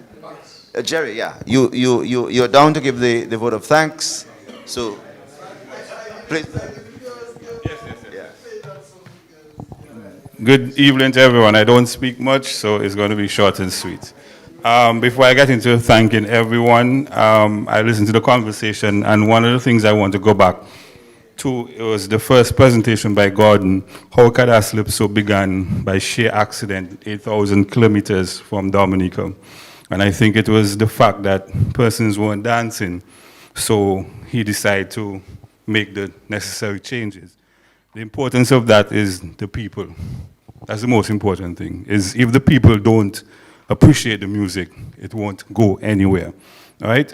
We have a modern way of numbers, which is likes and share, and sometimes one person may like and share 10, 20 times. Live performance gives you the actual feel of what the music is. I grew up in Antigua on the Burning Flames, and every Saturday was Jam Corner for free. So the people embraced it. I listened to the different presenters over the weeks. A lot of the bands were based in communities, and the communities supported the bands. Right now, we can say Triple K is from Loda. The other bands, can we identify them in any communities? Do they play on a Saturday with the people to bring the people together, then to export the music?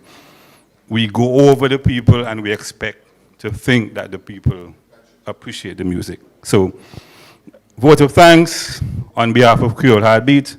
I'd like to say thank you to everyone. First of all, we thank the audience last. I'm thanking the audience first. Without you, this would not be possible. Because we need you to listen to DBS, to go to Alliance Francaise, to enroll at UE, to support Simon. I say thank you. Thank you to our moderator, Tim Duran, the national anthem singer, Lady S. He didn't sing, sorry, I wasn't there. Prayers by Deacon Alvin Knight. Welcome remarks by Mr. Waddix, Mr. Mark Marie. A special thank you. The performers, Lady S, Nador, I hope I pronounced that right. Mr. Julian Rogers and Mr. Brian Mead. You guys would know them from the Dominican fame. I know them from the Antiguan fame. Our other guest performer, Mr. Jerry Lloyd. Our other presenter, Mr. Dennis, the famous voice, Joseph. Mr. Webb, my, what should I say, my northern neighbor, and to our sponsors, Digicel, Courts, Val Ferry, Atlantic View, a very nice place, I must say. Altitude, Fine Foods, NCCU, Discover Dominica, DNO, ACS, Kyrie FM, Dominica Festival Committee, Multi-Solution Inc., I make sure I get it right tonight, GMS Enterprise, MO News, Q95, Dublin Dental Clinic. I must just say a little short thing about Mr. Dublin.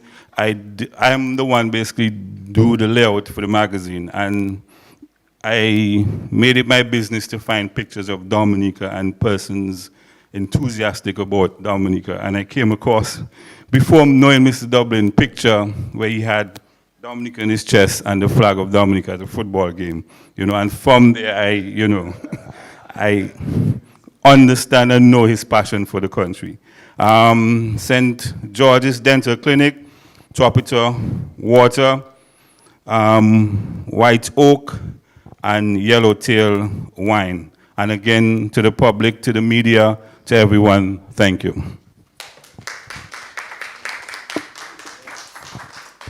And special thank you to Mr. Dennis Joseph for bringing me to DBS Radio 25 years ago. Once again, thank you, Mr. Joseph.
Te